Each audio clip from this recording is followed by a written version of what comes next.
The receipt fell from Dean's coat pocket, fluttering to the floor as I emptied his pockets before doing the laundry. I froze, my heart pounding as I read the embossed logo, the Ritz-Carlton, downtown Chicago.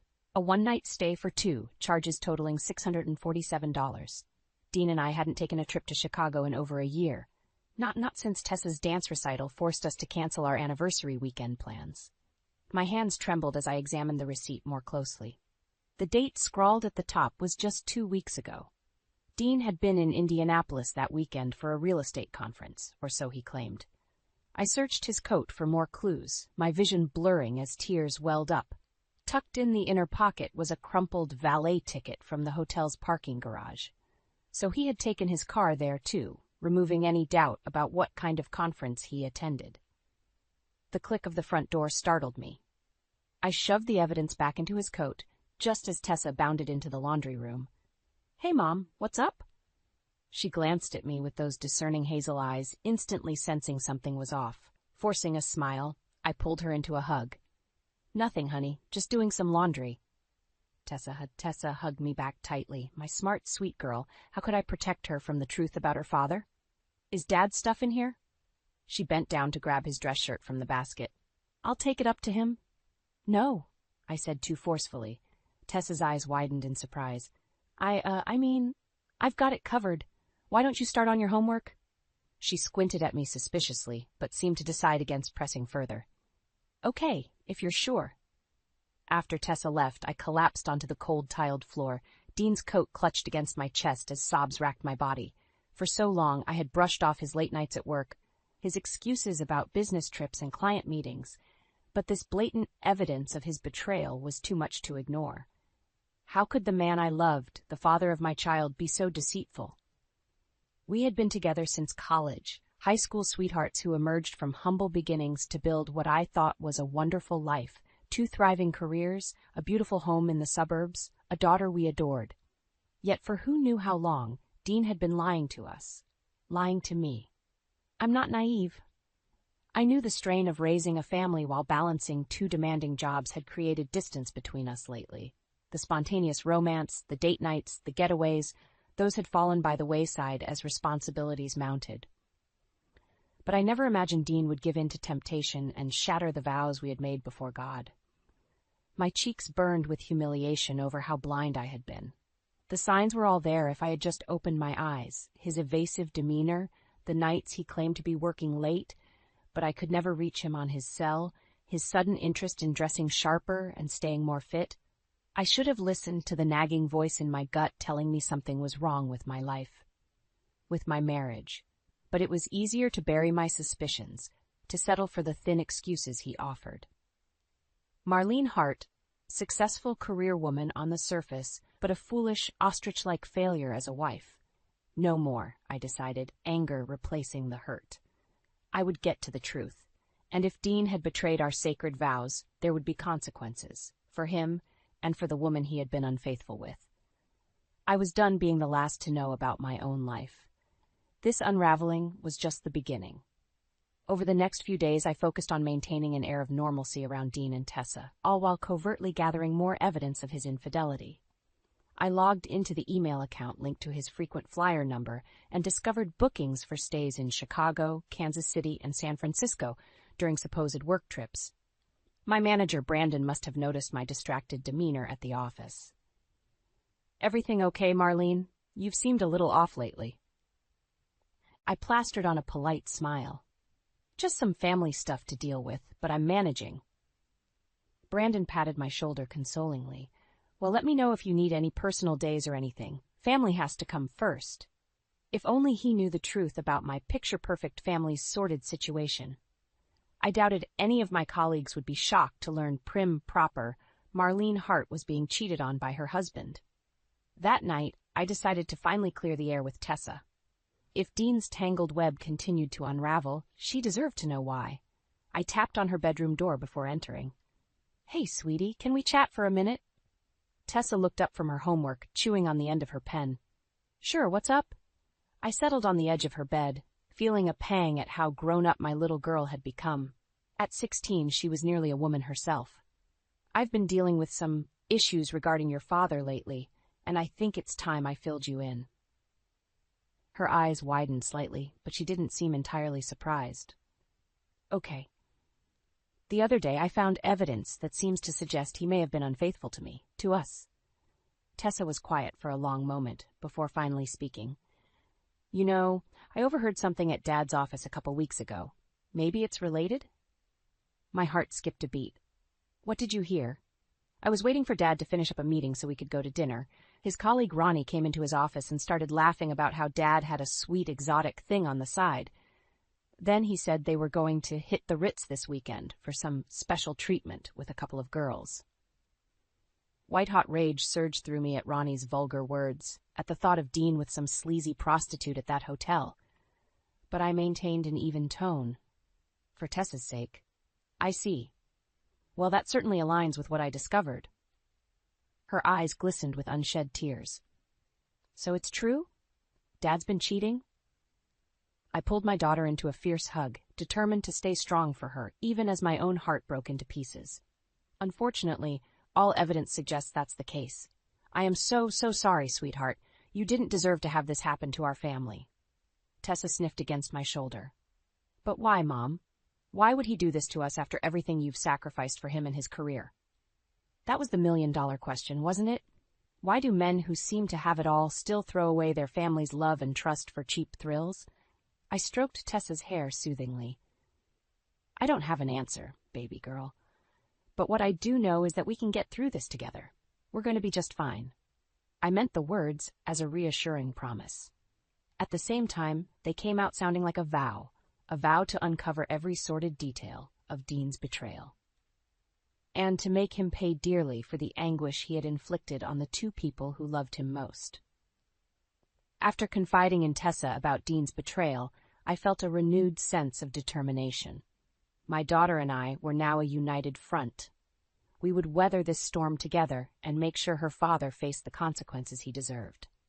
The next morning, I feigned a stomach bug and called into work, using the free time to take my investigation into high gear. While Tessa was at school, I dug through Dean's home office, my fury mounting with each new discovery. Credit card statements detailed thousands of dollars in unexplained expenditures, lavish meals, pricey hotel suites, even some unseemly charges from online flower delivery services. So he had been wining and dining his mistress in addition to bedding her. How cliché. I found an electronic treasure trove when I accessed Dean's laptop and recovered deleted emails and documents. There were incriminating messages back and forth with his coworker and supposed wingman Ronnie, crowing about their extramarital dalliances. But even more disturbing were the files that appeared to outline an elaborate real estate Ponzi scheme Dean was involved with. They detailed how he and a network of shady developers and bankers had been systemically overinflating the value of commercial properties through falsified appraisals and sales records. It was fraud on a massive scale, netting the conspirators millions in ill-gotten profits. This went so far beyond mere infidelity. My husband, the man I had supported wholeheartedly in building his career, was quite literally a criminal. I felt sickened by his deception and greed. He had risked destroying our family over his insatiable lust for money and sexual gratification. As if his moral failings weren't enough, Dean's reckless behavior had now put our financial security at risk. He was going to pay, in more ways than one. When Tessa got home from school, we strategized about our next steps. To her credit, she stayed admirably focused and determined, clearly inheriting my pragmatic nature rather than getting bogged down by melodrama. "Well, we can't let Dad know we're onto him yet," she said matter-of-factly. "Not until we have an airtight case built against him." I nodded in agreement. "Precisely. I want to gather enough evidence that he can't obfuscate or slither his way out of taking responsibility." Tessa tapped away at her laptop keyboard. "I was thinking I could try hacking into Dad's email and messaging apps. See if I can recover more of his communications." "You know how to do that?" I couldn't help but raise an impressed eyebrow. She shrugged modestly. "I may or may not have gotten pretty savvy at cracking codes and bypassing firewalls. My teenage daughter, the secret hacker vigilante. I really shouldn't have been that surprised, given her incredible intellect and preternatural maturity." "Okay, you work on that," I said. "Meanwhile, I'm going to consult with a lawyer about protecting our assets and rights as this gets uglier. Tessa nodded grimly. We both knew there was no going back now. Dean's actions had shattered the family he professed to cherish so much. Now we were in scorched earth mode, poised to bring him down in appropriately epic fashion. I thought back to the day Dean and I had met at that frat party in college. The cheesy pickup line he had used, his warm smile, the certainty I had felt even then that he was the one. Our relationship had seemed blessed from the start, like we were destined to build a perfect life and future together.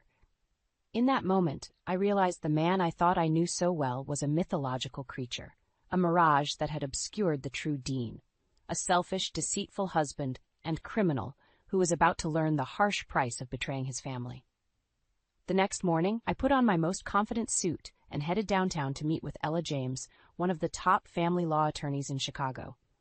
As I waited in her pristine office adorned with accolades and Ivy League diplomas, I tried to shake the nagging feeling of dread over what I was about to set in motion. Ella swept in, all poise and polish, offering a warm smile. "Marlene, thanks for coming in. I must say, your situation is quite complicated."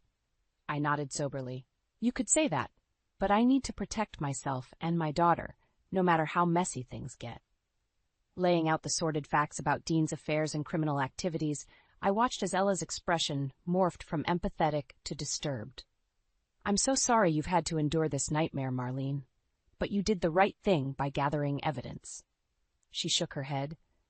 "Both the infidelity and this real estate scheme, either one would be grounds for divorce and potentially criminal charges."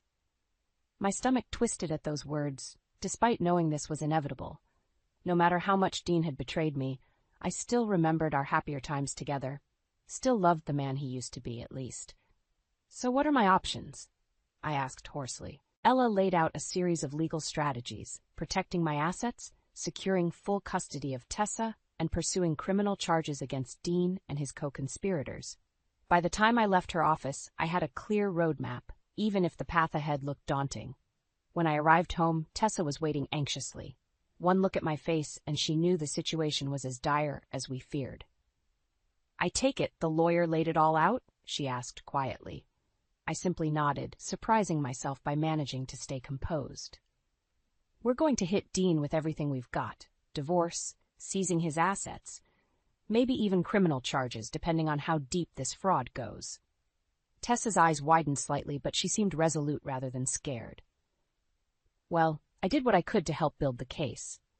She turned her laptop to show me a series of recovered emails and text messages between Dean and Ronnie, each one more damning than the last. There were explicit details about their trysts with various mistresses and escorts. But even more concerning were their boasts about tricking banks and regulators, laundering money through shell companies, and scamming property owners out of millions in illegally inflated sale prices. I also found some cryptic audio recordings that sound like blackmail discussions, Tessa added grimly. "This goes far beyond what we even knew." I shook my head in numb disbelief, having to remind myself that this wasn't tawdry cable movie plot. It was the harsh reality of how my life had unraveled, of the truth about the man I had built a family and future with. "Dean has some serious skeletons in his closet," I murmured, "and we're going to unleash every last one of them." A few days later, Dean headed out of town again on another alleged work trip. As soon as he was gone, I changed all the locks and passcodes, boxing up what few possessions of his remained untainted by his misdeeds. It was a definitive, if small, first step towards reclaiming my home and life. When he inevitably returned to hostile territory, Dean would learn just how steep a price he was going to pay. There would be no more looking the other way, no more benefit of the doubt. He had gambled everything by indulging his greed and lust. Now it was time to double down and take him for everything he was worth.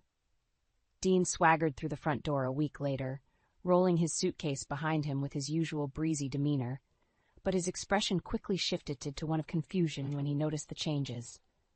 "Marlene, why does the security code not work, and where is all my stuff?" I entered from the kitchen, Tessa at my side, arms folded across our chests in a united front. Dean's eyes widened as he took in our grim demeanors. "What's going on here?" he asked warily. Rather than answering, I pulled out a thick manila envelope and tossed it on the foyer table in front of him.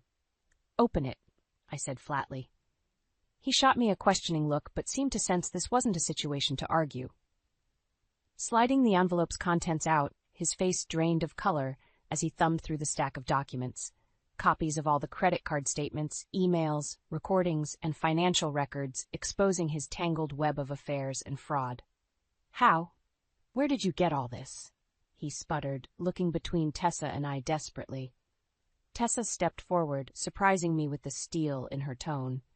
"Does it really matter, Dad?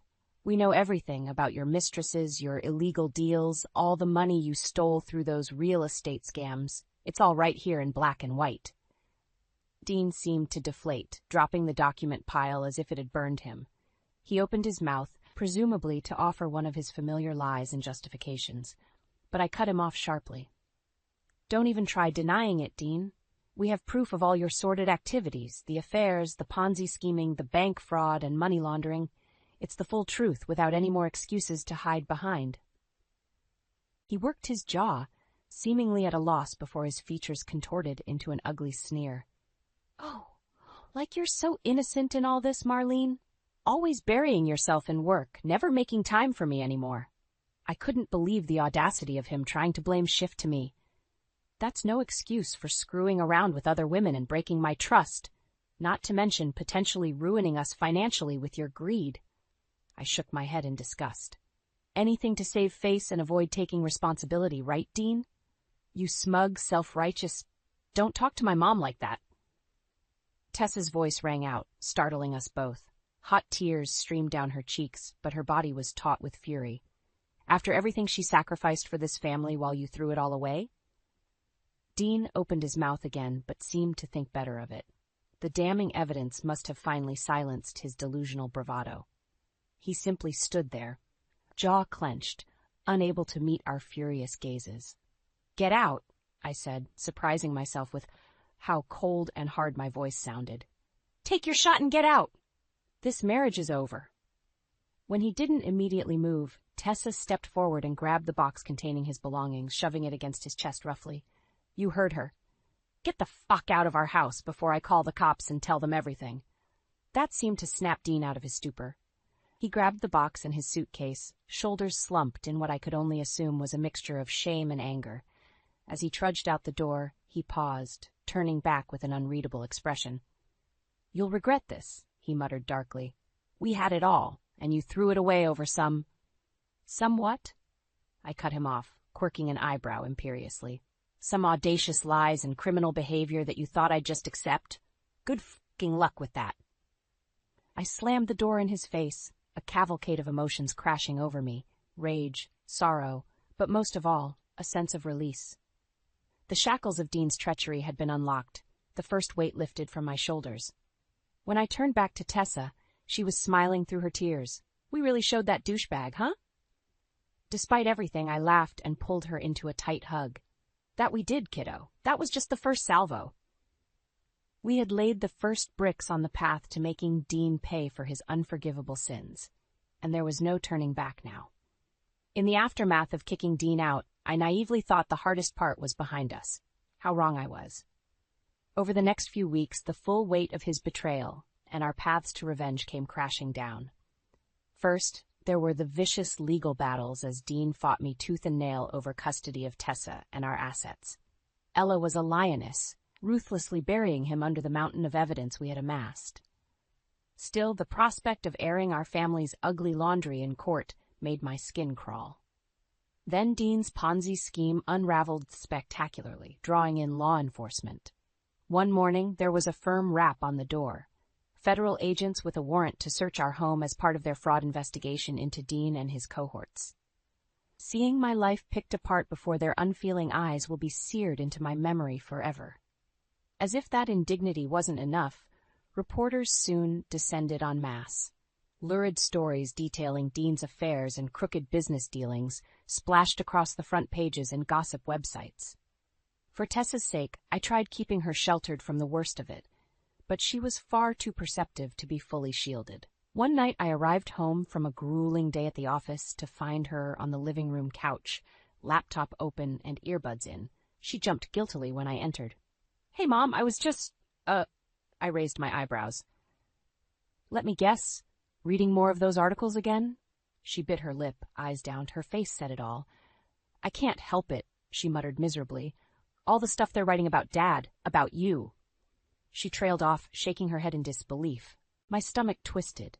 I knew exactly which articles she meant. The ones salaciously detailing Dean's trysts with various mistresses and call girls. The ones scrutinizing my neglect of my wifely duties as a high-powered career woman. The ones questioning whether I had turned a blind eye to obvious signs of trouble in our marriage. I settled onto the couch beside Tessa, wrapping an arm around her shoulders. "I know it's brutal, sweetheart. Believe me, what those vultures write doesn't capture even a fraction of how blindsided and betrayed I felt by your father's actions." She looked up at me with those big, soulful eyes that had inherited both Dean and I's colors. "But why, Mom? Why did he throw it all away like this? I keep reading those articles, trying to find some shred of an explanation, but it just gets more and more confusing and messed up." I chewed my lip, trying to find words to sum up the kaleidoscopic mess of emotions I still grappled with over Dean's implosion. The truth is, I'm not sure we'll ever understand his motives fully. Whether it was boredom, entitlement, or simple moral depravity, he made the choice to discard the family he claimed to cherish above all else. Saying it aloud reopened those wounds of rejection and humiliation from his affairs. But I pushed through, needing Tessa to understand the cold, hard truths about her father. What I do know is this: his actions were utterly selfish and unforgivable. Any attempts at justification are just sad excuses to avoid accountability. I cupped her cheek tenderly, feeling my heart splinter further at her wounded expression. "What your dad did was on him, baby girl, not us. We did nothing to invite this pain and public mockery into our lives beyond loving him unconditionally." Tessa nodded, wiping away the tears that had escaped down her cheeks. "I know, and to be honest, as much as it sucks to read all that horrible stuff, it just makes me angrier at him, for hurting you and tainting what our family was." Her jaw set in a determined line that reminded me so much of myself. "He's going to pay for that, Mom. We're going to make sure of it." I matched her fiery gaze and felt that all-too-familiar burning for vengeance reignite in the pit of my stomach. Damn straight we are. Dean Hart could temporarily avoid consequences by hiding behind his hotshot lawyers and privilege. But we would make sure that sheltered deniability was only temporary. The fallout was just beginning, for him and everyone unlucky enough to be caught in the blast radius of his selfish rampage. I was done being the victim. It was time to become the avenger.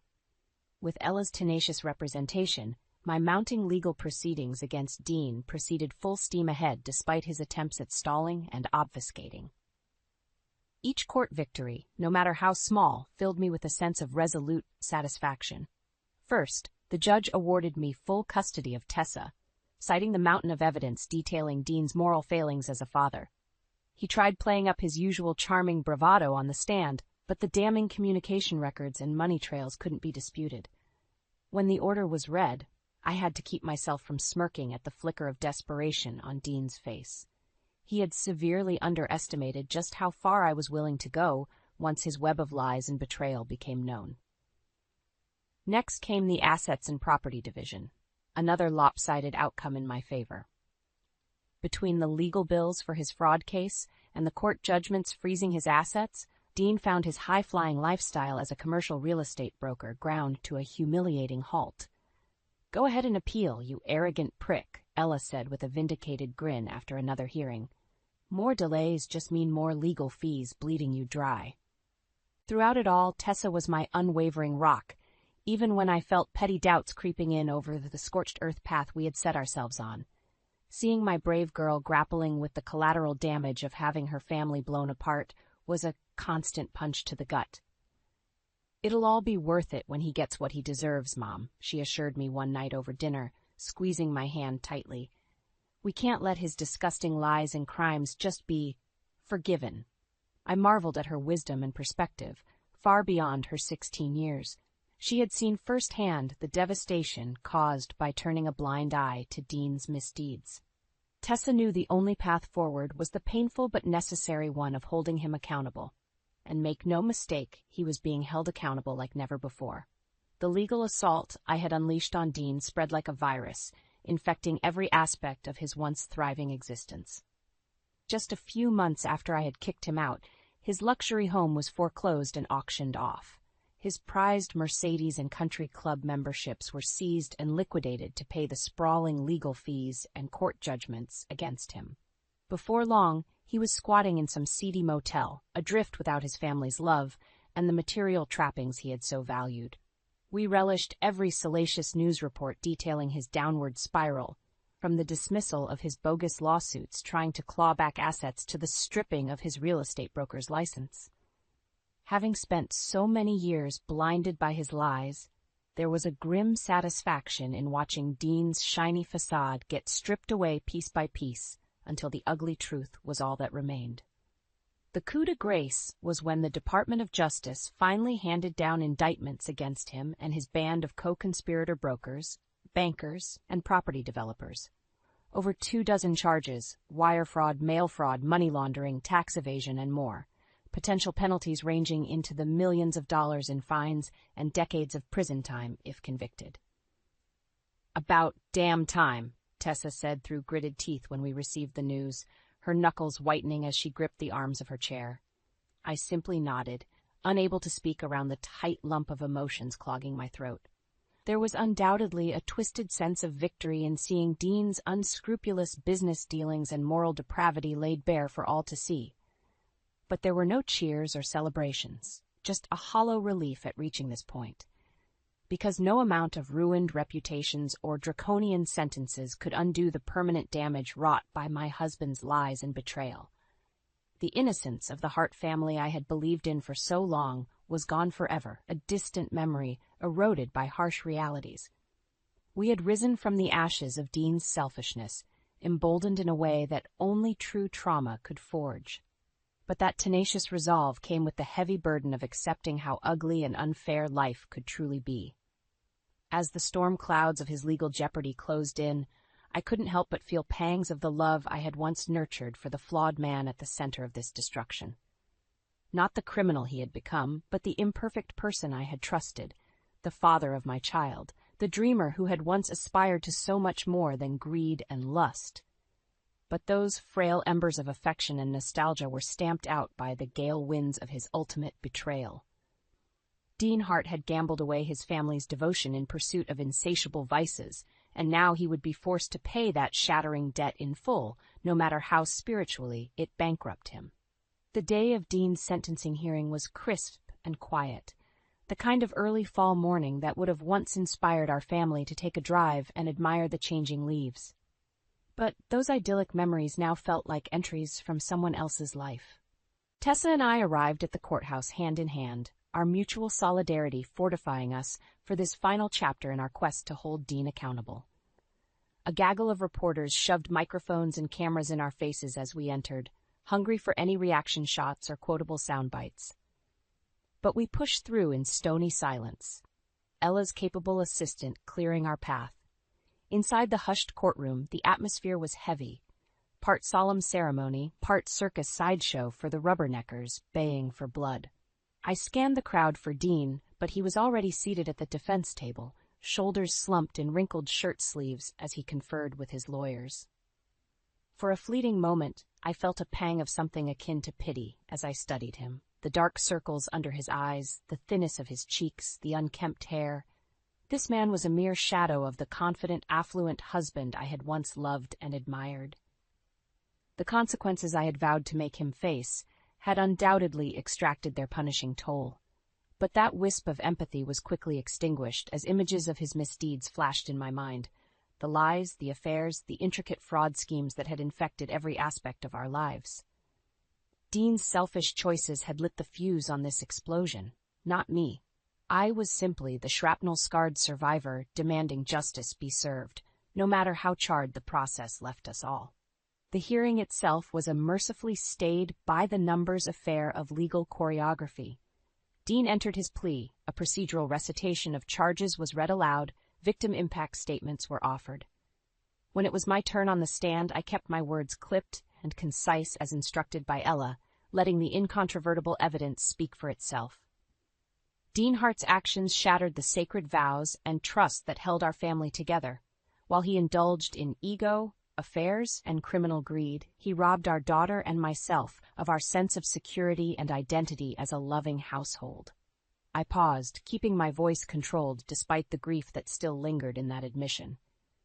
His punishment must be severe, precisely because of who he betrayed, the two people in this world who deserved his full loyalty and devotion above all else. Tessa's hand found mine and squeezed tightly in a quiet gesture of gratitude and support. The judge, a wizened woman insulated by decades on the bench, sat inscrutably as she took in the weighty accounts. In the end, she wasted no words in rendering her decision, methodically walking through the litany of convictions. Fraud, money laundering, tax evasion, criminal conspiracy, an avalanche of fines, penalties, and prison sentences that would bury Dean in a tomb of concrete and steel for the better part of the next 2 decades. Rather than reacting with exultant cheers, the courtroom seemed to exhale a collective sigh of muted finality at the ruling. It was the proper outcome after all, an unshakable precedent upheld and poison expelled from the community to restore order. Still, as the bailiffs led Dean away in handcuffs, he managed to twist around, zeroing in on Tessa and I with eyes brimming with bitter venom. "I hope your revenge leaves you both stronger than this betrayal left me," he spat out, voice dripping with resentment and barely suppressed rage. His desperate attempt at regaining some sense of moral high ground was so ludicrously pathetic, I felt a distant pity welling up again. Because unlike Dean, Tessa and I would not be reduced to a broken, hollow shell of our former selves. We were battered, yes, but not destroyed by the sprawling wreckage trailing his passing like a toxic spill. As he disappeared through the courtroom door, I rose and slowly made my way over to Tessa, wrapping her in a tight embrace. With the proceedings concluded and judgment rendered, our family's quest for catharsis from Dean's transgressions was now complete. No more courtrooms or lawyer meetings or depositions scrutinizing every sordid detail of where things went so irrevocably wrong. We had risen from the ashes of Dean's betrayal, now free to begin shaping our own path forward, unburdened by his lies and untethered to the poisoned roots of our past. "It's over," Tessa murmured softly as we stood there holding each other amidst the dispersing crowd. "We survived." I pressed my lips against the top of her head, relishing her strength and the promise of a future she could author without the stain of her father's legacy. "That we did, baby. It's just you and me now, but we're going to be just fine. Because no matter how deep the scars, a love that withstands such cataclysmic levels of betrayal becomes forged into something wholly tempered and unbreakable."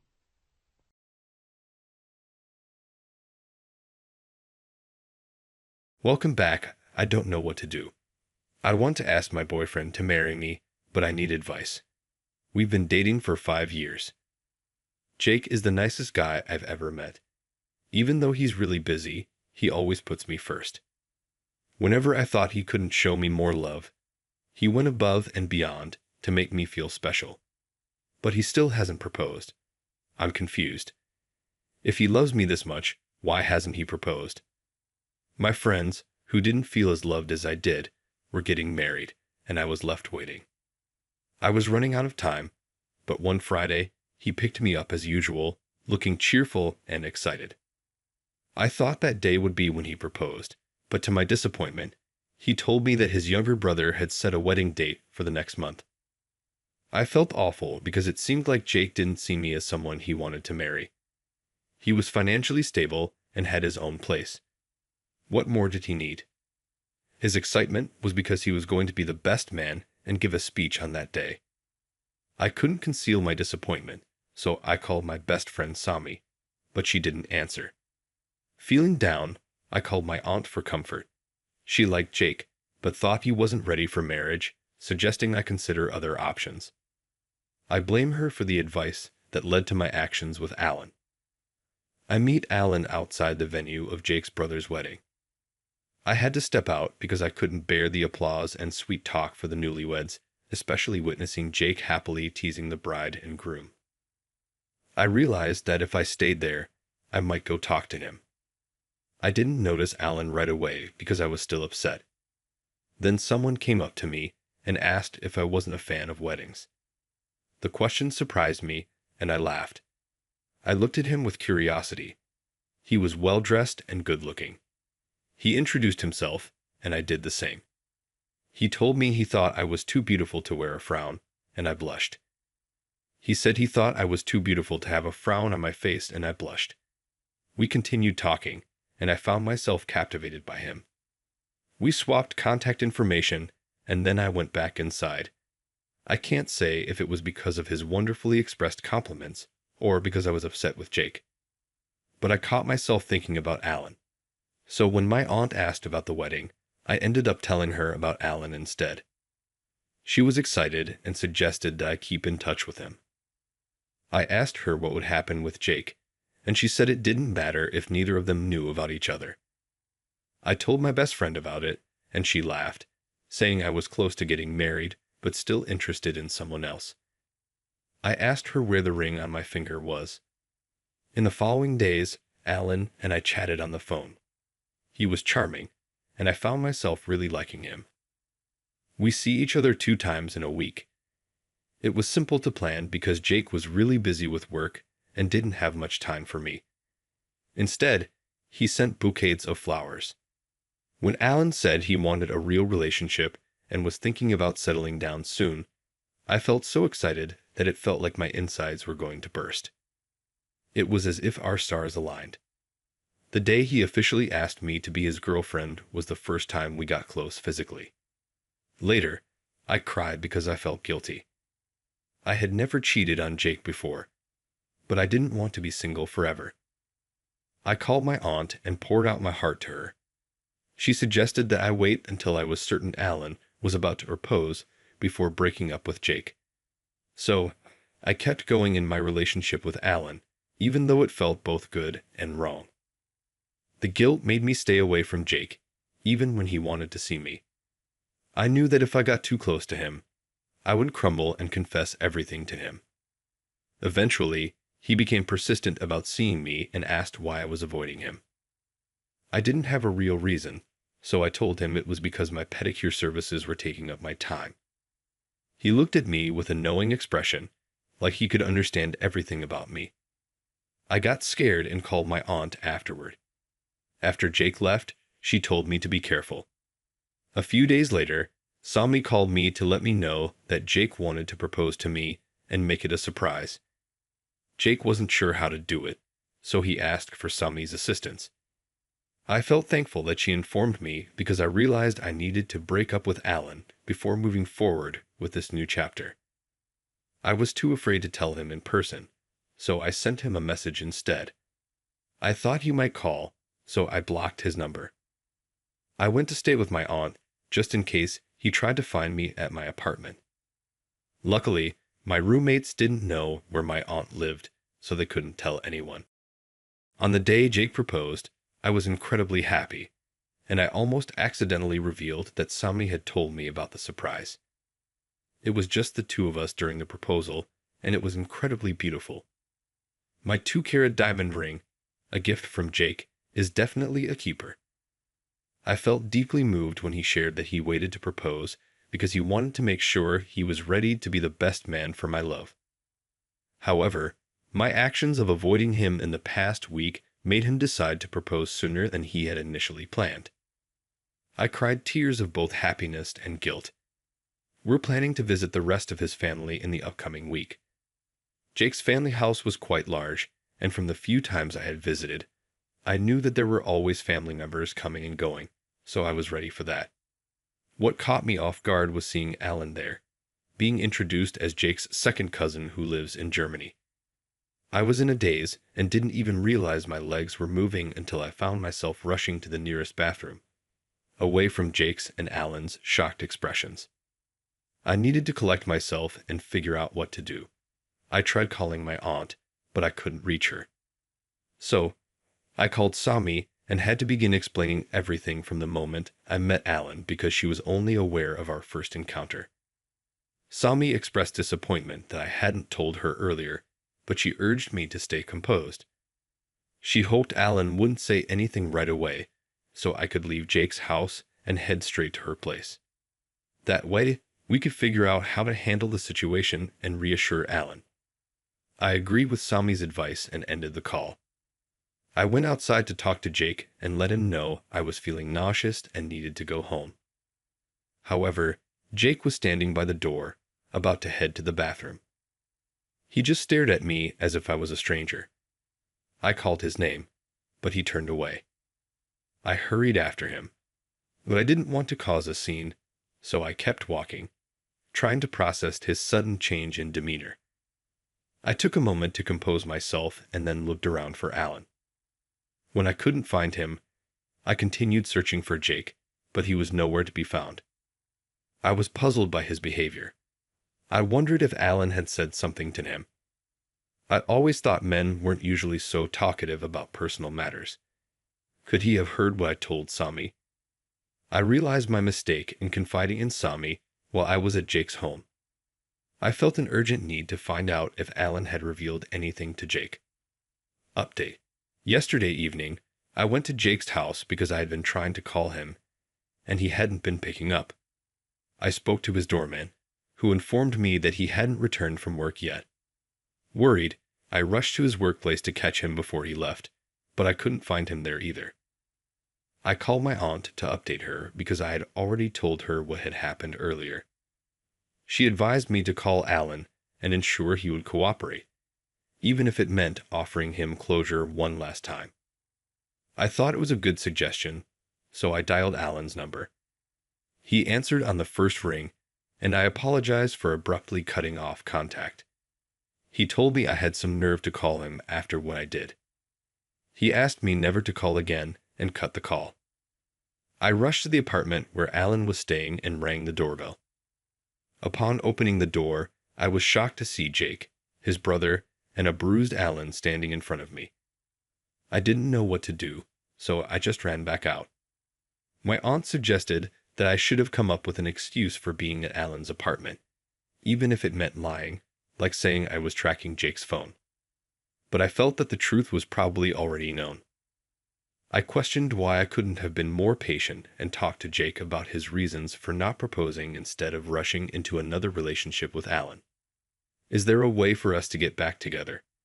Sami told me a story about a man who gave his wife money even after cheated. We're not married yet, so maybe there's still hope for our relationship. I'm in a dilemma because Jake hasn't said a word to me. He isn't returning my calls, and he hasn't even asked to meet up. How much does he know? Alan blocked my number.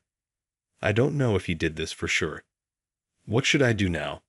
Can anyone give me advice on what to do next? Edit. Jake finally called me back and wanted to meet up. Sami gave me advice on what to say and even offered to come along and stay nearby. She was disappointed that I hadn't told her about my situation, but she still wanted things to work out between Jake and me. Jake said he just wanted the engagement ring back. He thought he was the one who didn't deserve me, but now he felt it was the other way around.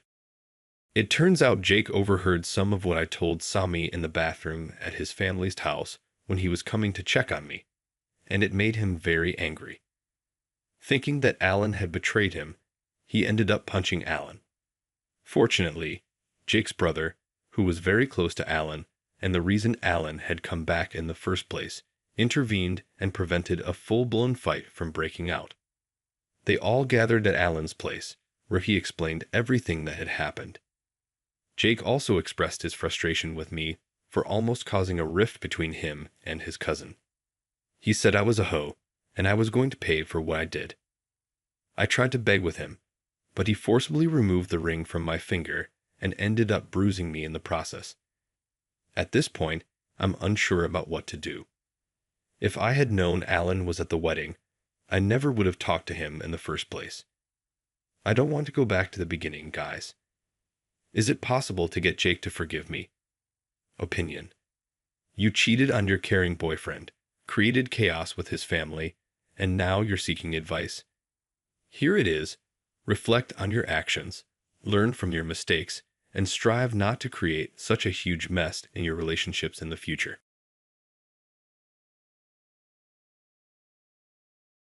Since we'll be leaving this place today, could you please move out? We'll also pay the $473 monthly loan. Now that my daughter is coming, we no longer need you. Okay, well then please take care of everything from now on. Even though we had supported our in-laws so much, they easily shifted their trust to the younger sister. As I reached the entrance, packing my belongings, I told them something very important. Oh, by the way, it seems there's a misunderstanding. The monthly loan repayment is— As I said that, their faces turned pale in shock. My name is Emily, a 35-year-old office worker. I've been married to Tom for 3 years. We met through a mutual friend who believed we'd be perfect for each other. This friend's intuition was spot on. We were drawn to each other from our first conversation. Tom also felt the same, and we began dating. We continued the relationship smoothly, and around 2 years later, he proposed to me. I was so happy as I loved him deeply. Both our families agreed to our marriage, and we had a wonderful wedding attended by many.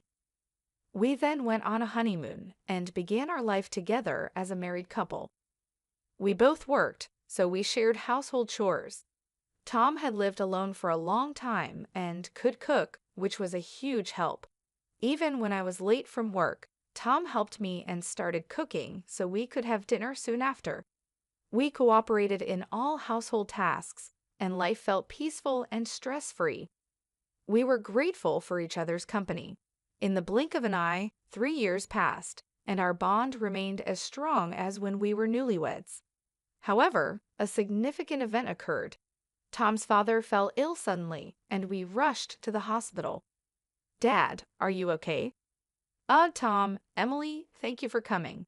Sorry for causing you concern. It seems I overexerted myself. He had been a workaholic, often working long hours, and as he aged, the stress of those years took a toll on him. For now, I'll undergo some tests and wait for the results. I see. Tom and I were anxious, but more than that, my mother-in-law was quite upset. For the mother-in-law who had always supported her husband as a housewife, it was understandable that she was upset when her partner, the mainstay of the family, was suddenly in mortal danger. Mother-in-law, are you all right? Yes, somehow. We cared deeply for both of them and began visiting them more frequently, trying to be as supportive as possible. After a week, the father-in-law's test results came out. Although he was released from the hospital, there were concerns about a recurrence. Realizing that they might not handle another emergency, Tom proposed something. Hey, what if we lived together with my parents? The proposal was expected. If my parents were in the same situation, I'd want to live with them too. Of course, I'm okay with that. Let's discuss it with them right away, I said. Thank you, Emily, Tom replied. We quickly presented the idea to our in-laws. Live together? We want to be a burden, said my mother-in-law, wiping away her tears. It's not a bother at all. Emily and I are worried about both of you, I reassured them.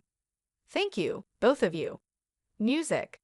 Our in-laws, teary-eyed, gratefully accepted. They must have been quite anxious. We promptly moved in with them. My mother-in-law, knowing that both of us worked, took the lead in the household chores. Thanks to her, we could focus on our jobs. The father-in-law retired early and spent his days resting at home, which improved his health. We all got along wonderfully without any issues, and life was joyous. However, our in-laws made a certain proposal. I've been thinking about this for a while. How would you feel about building a new 2-family house? My father-in-law said. Huh? It's a bit small for 4 adults to live in this house, and if Tom and Emily have children in the future, it'll be even smaller. Considering the future, I've been thinking of building a bigger house where we can live comfortably for the rest of our lives. However, it's not something we can afford with just my savings. We will need to discuss and decide together. Tom and I were surprised by the proposal, but we thought it wasn't a bad idea. While the current in-laws' house isn't too small, it's not particularly spacious or comfortable either. Leaving here long-term might lead to stress building up between us. Perhaps buying a new house where everyone can live comfortably is a good idea. After discussing with Tom for a while, we decided to go along with the father-in-law's proposal. Subsequently, the four of us went to real estate agencies to look at various properties. We considered making it barrier-free for our in-laws and ensuring there are plenty of rooms if children come along. Ideally, it should be in a safe area close to both a hospital and a train station and have easy access to grocery stores. Given everyone's requirements, it seemed like it might be pricey. However, if we're going to live here for the rest of our lives, we don't want to compromise too much. Each family member shared the same sentiment, so fueled by determination, we decided to build our dream house, no matter the cost. After some time, our new home was finally completed. The exterior and interior were both new and beautiful, and just gazing upon it filled our hearts with joy. This is really amazing. I can't be sick anymore. I want to stay healthy and live here for as long as possible, my mother-in-law said. The in-laws seemed pleased, and my husband and I were equally excited. This is the house that will be with us for our entire lives. When we have kids, I want to play catch in the garden and have barbecues, I exclaimed. That sounds great. Let's make lots of family memories here, my husband added. We were overflowing with excitement and joy. Living in the house turned out to be truly comfortable, and it felt like the pinnacle of happiness. Being in a comfortable home made me even more enthusiastic about my work. Subsequently, my work went very smoothly. Both my public and private lives were fulfilling, and I genuinely felt grateful for buying this house. The months passed in the blink of an eye, and 2 years had passed in this house. We continued to have a good relationship with our in-laws as always, and we believed that the days ahead would be filled with happiness. However, at least this place for life in our new home, something unexpected happened. It was when my sister-in-law and her husband visited our new house. While this really is a nice house, it's not fair that only you guys get to live here, she said. What are you talking about? We discussed and decided to buy this house with our parents, I replied. But I can't help but feel envious.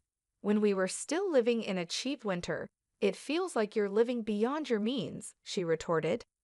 My sister-in-law often visited our house during holidays and always expressed her envy. Every time she would accuse us of being unfair. We've been paying the mortgage for this house, and it's quite a hefty amount every month.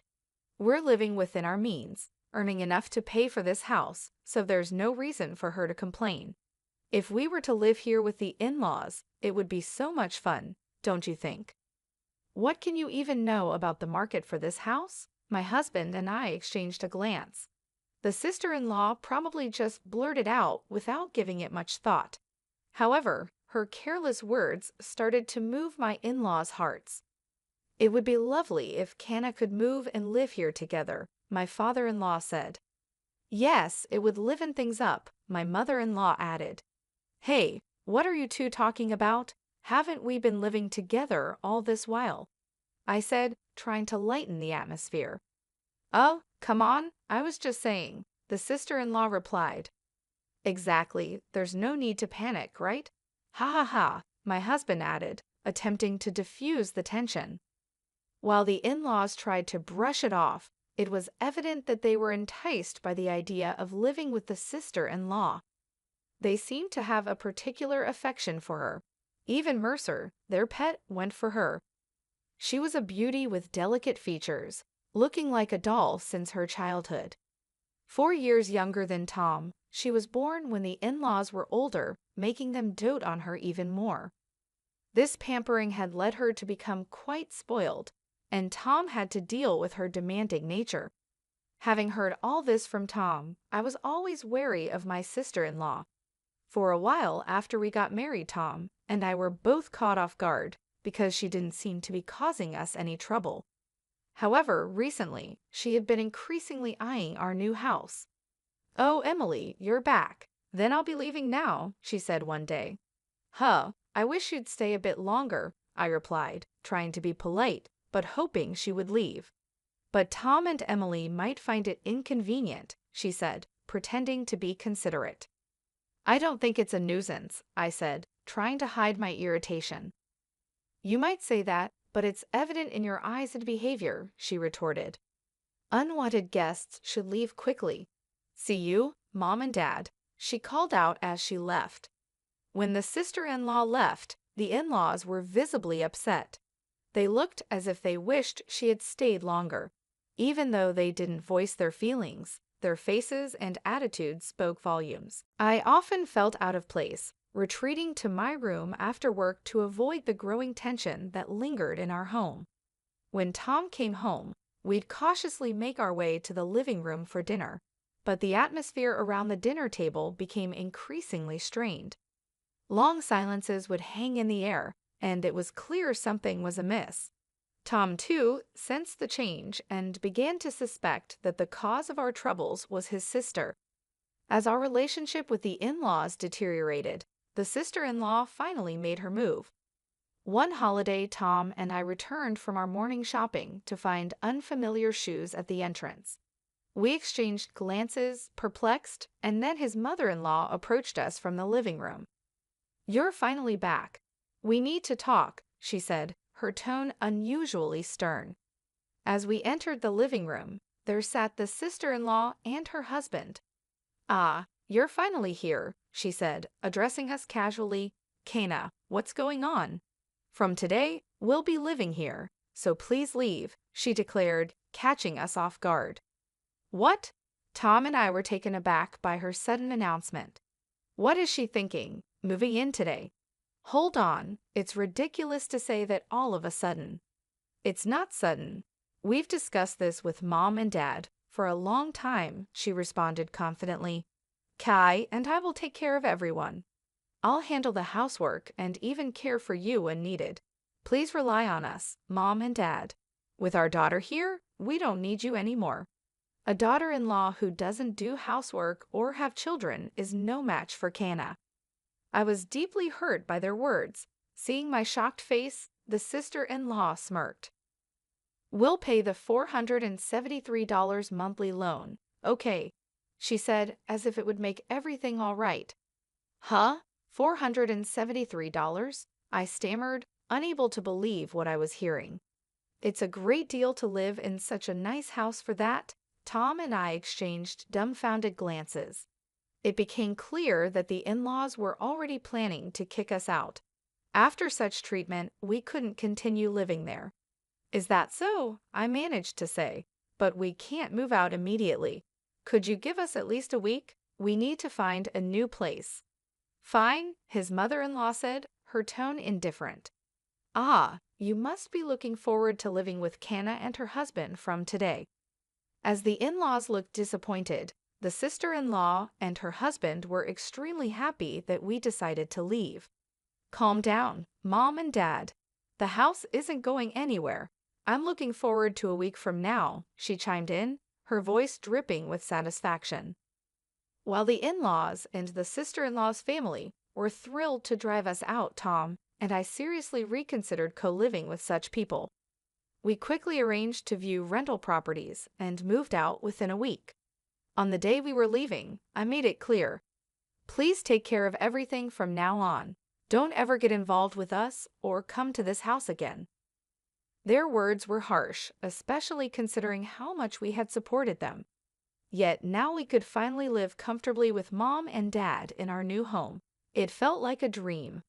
As I gathered our belongings and approached the entrance, I shared an important piece of information. Oh, by the way, it seems there's a misunderstanding about the monthly mortgage payments. It's $1,825 every month, okay? Make sure you understand that. What? They exclaimed in shock, their faces turning pale all at once. Hold on a second, isn't the loan just $473 a month? They protested. You misunderstood, didn't you? This house is under our father's name, so the loan is contractually agreed to be paid off through a debit from Dad's account. Emily and I were planning to live in this house for the rest of our lives, so we told him he wouldn't have to pay. We were bearing all the costs. So I was transferring $473, and Emily was transferring $1,352 to our father's account every month. It turned out father had only remembered the monthly transfers into his account. Moreover, Emily and I split the living expenses equally. Our parents probably never thoroughly checked the costs and assumed it wasn't a significant amount. What? No way. We can't pay $1,825 a month. We can't even cover the living expenses on top of that. How can Emily afford to contribute so much? Tom exclaimed. I don't know how you perceive me, but I'm a department head at a major corporation. I earn quite a lot, I interjected. What? Emily earns much more than I do, Tom said, explaining to the in-laws. The in-laws looked shocked. Well, we've decided to cut ties with you, so it's up to you to support our parents from now on, father said firmly. No way, Emily, Tom, wait. We were wrong. Let's live peacefully together like before, okay, mother pleaded. What, Mom and Dad, are you planning to abandon us? You guys can repay the loan, can't you? If that's the case, shouldn't you live with those who can? I argued. That's not fair. Dad told me the loan was only about $473. That's why we came here. We've already canceled our previous house, the sister-in-law protested. That's not my problem. Isn't this mess because you wanted to move in with us in the first place? Tom said. Right, your husband earns very little, doesn't he? But you always said family was more important than money and pampered me. When our livelihood is at stake, all of that doesn't matter, I added, pointing out their hypocrisy. The quarrel between the in-laws and the sister-in-law was unbearable to watch. Well, we're leaving, I declared, and with that Tom and I left the house and moved into our rented room. Despite numerous messages from the in-laws, we ignored them all. According to our neighbors, the in-laws and the sister-in-law's family had no choice but to live together. However, they couldn't pay the loan and eventually had to let go of the house. When they sold the house, a considerable debt remained. Even after using the father-in-law's early retirement benefits for repayment, they still fell short. Eventually, they had to settle for a small apartment and work multiple jobs to repay their debt. Apparently, the sister-in-law's husband didn't want the burden to fall on him, so he ran away. If only the in-laws had continued living peacefully with us, they wouldn't have faced these hardships. But again, it's none of our concern now. On the other hand, Tom and I found our rented apartment much cozier than anticipated. We planned to stay here for a while and save money. We lived happily, watching our savings grow at an incredible rate. We believed it was essential to save as much as we could for the future while enjoying occasional luxuries. Our aim was a happy life together in the years to come.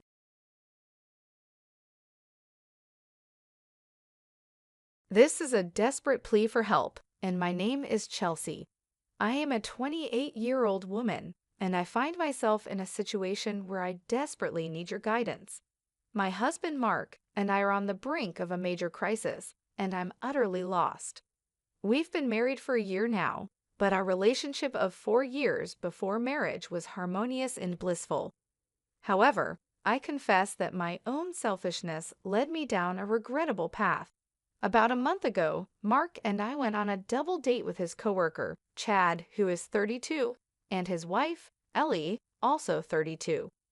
Chad and Mark had a professional history spanning 3 years, and they had attended each other's weddings.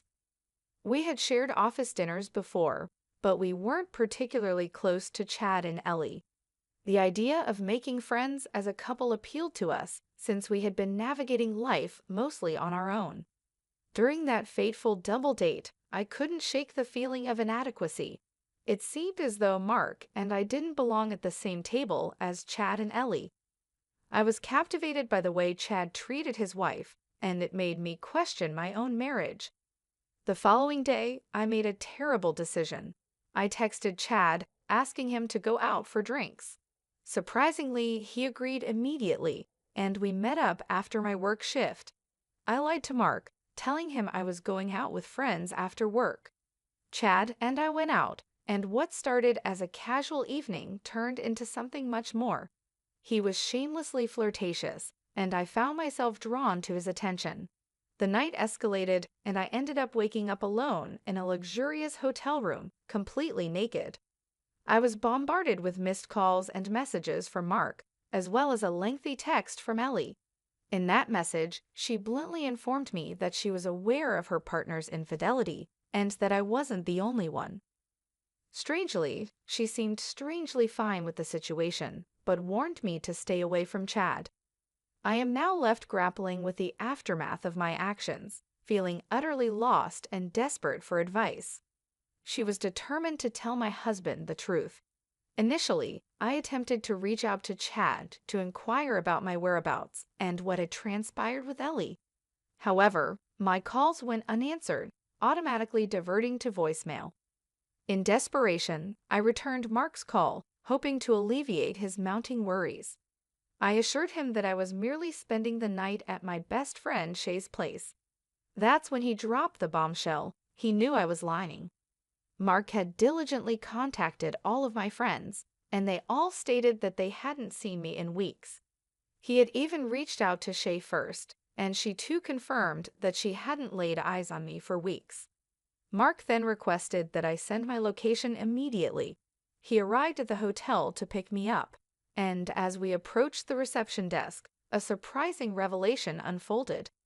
They asked if he was Mr. Chad. In that moment, it dawned on him, and he swiftly whisked me away from the hotel. The ride back home was fraught with deafening silence. He asked me to find a new place and move out the following day. Since that incident, he hasn't set foot in our home. A month has passed, and I've yet to make any attempts to secure a new place to live. I held onto the hope that somehow we would find a way to mend our shattered relationship. However, fear grips me now. I dread the thought of being without him. The prospect of becoming a divorced woman, merely a year into our marriage, terrifies me. I won't deny my wrongdoing, for I know that I was unquestionably in the wrong. I foolishly believed that marriage was about sharing both the joys and sorrows of life together. I acknowledge that cheating is a grave transgression, an irredeemable act. Mark had been an exemplary husband, and I took his unwavering love and support for granted. I am filled with shame and sorrow for letting myself descend into such a pit of darkness, betraying the man who deserved none of this. I allowed lust to cloud my judgment, succumbing to a fleeting temptation that seemed like a solution to a problem that didn't even exist. Now I'm lost, not knowing where he is. I meticulously reviewed our bank transactions together, but there was no trace of him checking into motels or any suspicious expenditures. My attempts to contact my mother-in-law went unanswered, leaving me on the verge of a breakdown. I'm losing my sanity. What on earth should I do? An update. It's been a little over 6 months, and I feel like I'm unraveling. The last time I saw Mark was 7 months ago, when he arrived at our house with divorce papers in hand, accompanied by his mother. She coldly instructed me to sign the papers, pack my bags, and either go back to my parents or find a temporary place to stay until I could relocate. Mark informed me about a court hearing scheduled in precisely 2 weeks. Today, 6 months later, I signed the divorce papers in court. Mark didn't spare me a single glance. I can't bear to let him slip away like this. Is there anything I can do to win him back? Perhaps I could give him space and attempt to reach out again in a few months. When the storm finally subsided, I found myself unable to focus at work and incapable of living my life normally without him. I had managed to secure a new place just a few blocks away from our old home with Mark. I heard he moved back in about 2 weeks ago. The ache for him was relentless. I had taken his love for granted, foolishly comparing our relationship to others. To my disbelief, I discovered that Chad, the man I had betrayed Mark for, didn't even truly love his wife, Ellie. He was with her solely because of her wealth, enjoying a lavish lifestyle funded by her. In my misguided pursuit of something different, I lost my love for someone who had once seemed like the perfect husband, but had recklessly betrayed his wife with multiple women. I am aware, Chelsea, that I cannot condone your actions. You cheated on Mark, a man who loved you deeply, and the consequences are now yours to face. It's devastating to realize that you took him for granted and allowed lust to lead you astray. Marriage is founded on trust, love, and commitment, and you shattered all of those vital elements. Mark deserves someone who values his trust and treats him with the respect he deserves. At this point, what you need to do is respect his decision. Allow him the space he needs and give him the opportunity to move forward with his life. It's crucial for you to learn from this painful experience, to grow as a person. Cheating is never a solution to any problem in a relationship.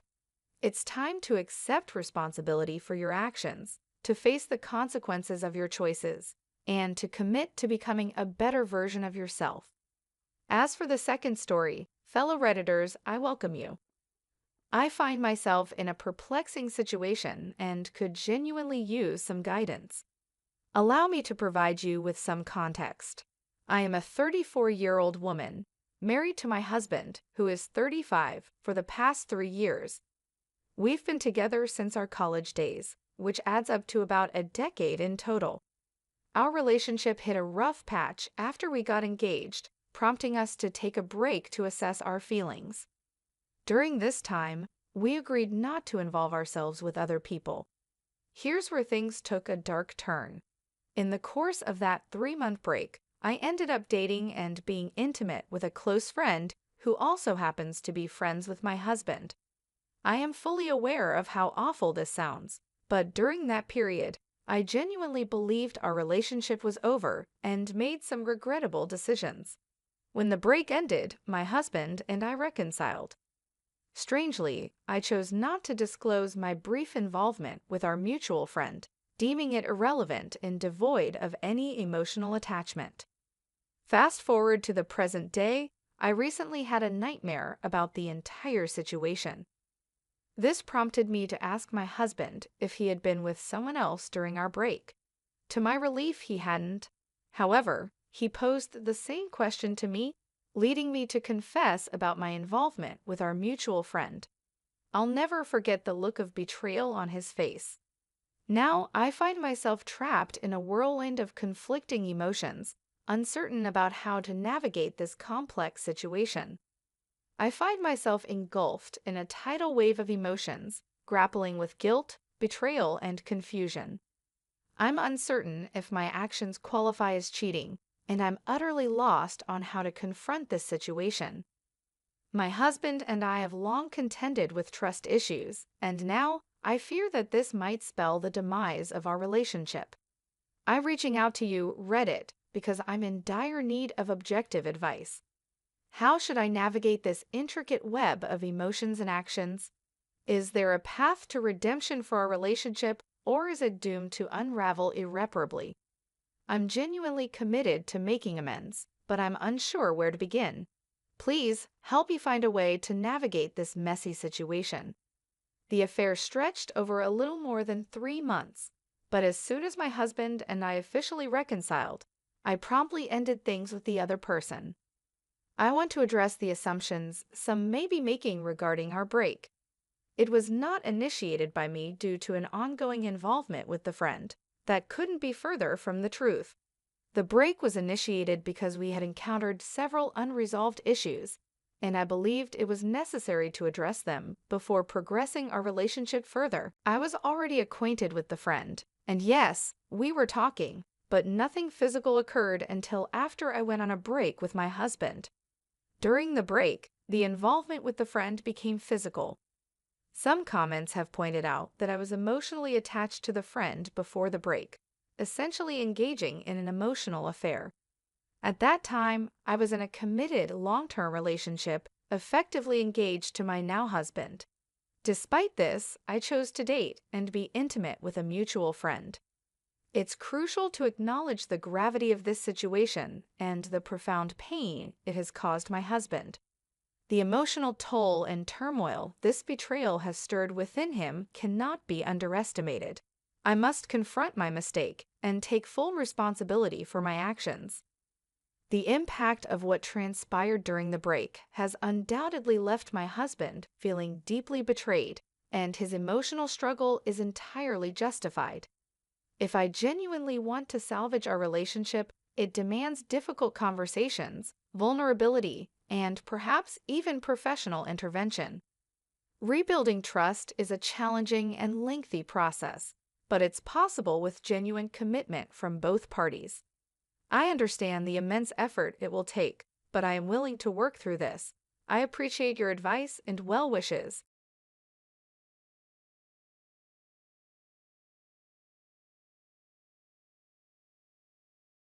I made the decision to allow my parents to live in the house. But when Mark, who can't even cook, had the audacity to suggest I leave, I couldn't believe it. He approached me with a smile, as if he had achieved something significant, and said something so outrageous that it left me speechless. I could never allow my parents to live in my house, only for Mark to try moving in with my in-laws without my permission and attempt to evict me, the rightful owner. Mark's controlling nature had bothered me for a while, but now it felt sickening. I couldn't continue this way with him. His entitled attitude and the way he behaved as if he owned the house, despite not contributing financially, had worn me down. I am Sarah, a woman in my 40s, and I work hard to support our family. Mark, my husband, stays at home and takes care of household chores. While I appreciate his contributions, his domineering personality had become unbearable. His demands, like asking me to fetch ice cream late at night, grated on my nerves. When I refused, he threatened me, reminding me of his supposed authority as the husband. His constant need to assert his dominance and demand respect solely based on his gender infuriated me. Dealing with his behavior on top of my demanding job felt unbearable. I finally told him, I'm really tired. I had reached my breaking point and couldn't continue living like this. I decided to retreat to my room for some rest, seeking solace from the mounting tension with Mark. However, he wasn't pleased with my attitude and confronted me, demanding an explanation for my behavior towards him. Threats loomed in his words, his anger palpable as he asserted his authority over me. Feeling utterly drained, I mustered a forced smile and apologized, hoping he would understand my exhaustion. But Mark's disappointment in me only grew, leaving me no energy to argue. I apologized once more and withdrew to my room, my spirit crushed by his overbearing behavior. Day by day, I endured Mark's tyranny, worn down by his constant demands. My breaking point came when I fell severely ill, diagnosed with a stress-induced fever. Unable to move, I had to take a day off work, lying in bed, too weak to care for myself. When I told Mark about my condition, he dismissed it, accusing me of making excuses and refusing to help. Alone in my room, feverish and weak, I endured a night of unbearable pain. In my delirium, I wished for an end to my suffering. I longed for a simple gesture of care from Mark, a cold compress, or even just a comforting word. But my desires remained unmet, leaving me drowning in a sea of loneliness and self-doubt. Questions plagued my mind. Why was I the only one subjected to this torment? What had I done to deserve such treatment? The agony of my situation, coupled with Mark's callousness, weighed heavily on my soul, pushing me to the brink of despair. I couldn't help but wonder why things couldn't just work out with Mark. The pain from my ongoing ordeal brought me to tears, and when my fever finally subsided after 3 days of rest, I had to return to work. My colleagues and bosses showed genuine concern, asking if I was truly all right. Their kindness contrasted sharply with Mark's attitude, and their compassion moved me to tears. I felt I was reaching my emotional breaking point. A voice inside me screamed that I couldn't endure Mark any longer. I knew deep down that pushing myself so hard wasn't sustainable, that someday I would reach my limit. Yet, in my overwhelmed state, I couldn't gather the strength to confront the situation or contemplate preparing for a life without Mark. My affection for him had long faded, but the complexities of our shared life left me feeling trapped. Each day, I worked tirelessly, returning home only to be tossed around by Mark's whims. This cycle persisted, draining me both physically and emotionally. Then, one day, while I was trying to find solace in my room, Mark summoned me. It had been ages since we had a serious conversation, and his unusual excitement piqued my curiosity. As I settled down for the discussion, Mark, with a fervor I hadn't seen before, dropped a bombshell. He intended to let his parents live in our house. His callous remark about my inability to cook stung, but what struck me even harder was his plan to force me out. I couldn't fathom the selfishness behind his words. Mark, without considering my feelings, proceeded to outline his agenda. He wanted to change the house's ownership to include his parents, divorce me, and start a new family. He declared that these decisions were final and that my objections wouldn't change a thing. I felt a wave of dizziness wash over me, unable to comprehend the decisions he'd made without any regard for my emotions. When I broached the idea of living together, my parents were elated. They must have missed me dearly. It was my responsibility to be there for them as the man of the house. However, Mark, consumed by his own desires, arrogantly embraced the term man of the house, utterly oblivious to my feelings. I knew I couldn't continue this way with him. It was simply impossible. Mark chuckled dismissively, claiming that my love for him blinded me. He apologized insincerely, asserting that he only wanted to take care of his family. But I had no affection left for him. All that remained was my astonishment at his selfishness and my regret for not ending things sooner. I despised my past weakness for allowing him to take advantage of me. Why hadn't I cut ties with him earlier? If I had, he wouldn't have exploited me so ruthlessly or displayed such selfish arrogance. Mark seemed to misunderstand, assuming my reluctance for divorce meant lingering love. To clarify my feelings, I declared, "I'll leave then." Mark, clearly unprepared for my agreement to a divorce and my willingness to leave, was stunned. He had to brace himself for the challenging times ahead. The past version of me, always bailing him out, was no more. From now on, no matter what happened to Mark, I wouldn't offer my help, for we wouldn't be a couple anymore. Mark stared at me in shock, frozen in place, providing me with the perfect opportunity to head to my room and pack the essentials. Larger items would have to be left behind. Today, it seemed evident that I needed to hire movers soon. As I prepared to leave, Mark approached me hastily, questioning my decision. "Are you sure about this? If we divorce, we'll be strangers," he said.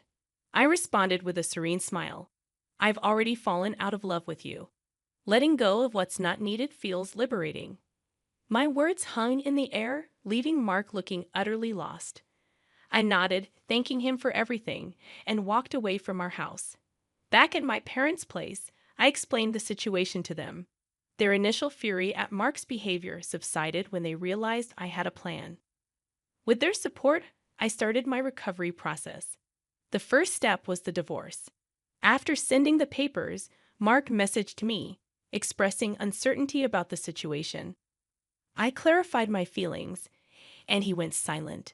A few days later, I received the completed divorce papers from him, promptly filled out my parts, and submitted them to the county office.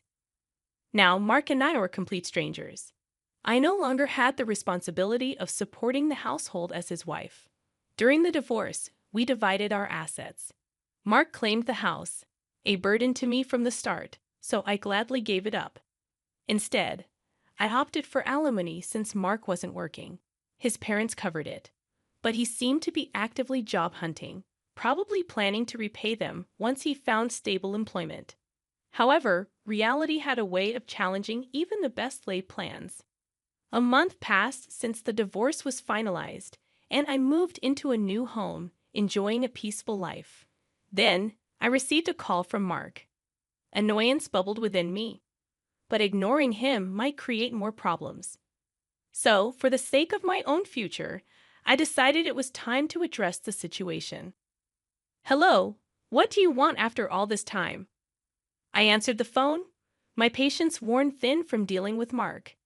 His desperate plea for help barely registered as I urged him to get to the point. "Please, help me," he implored. His tone, though desperate, only elicited a cynical laugh from me. I anticipated Mark being in a tough situation, but the severity of his predicament surprised me. "Well, what happened?" "Oh, you have to tell me, or I won't know, lol."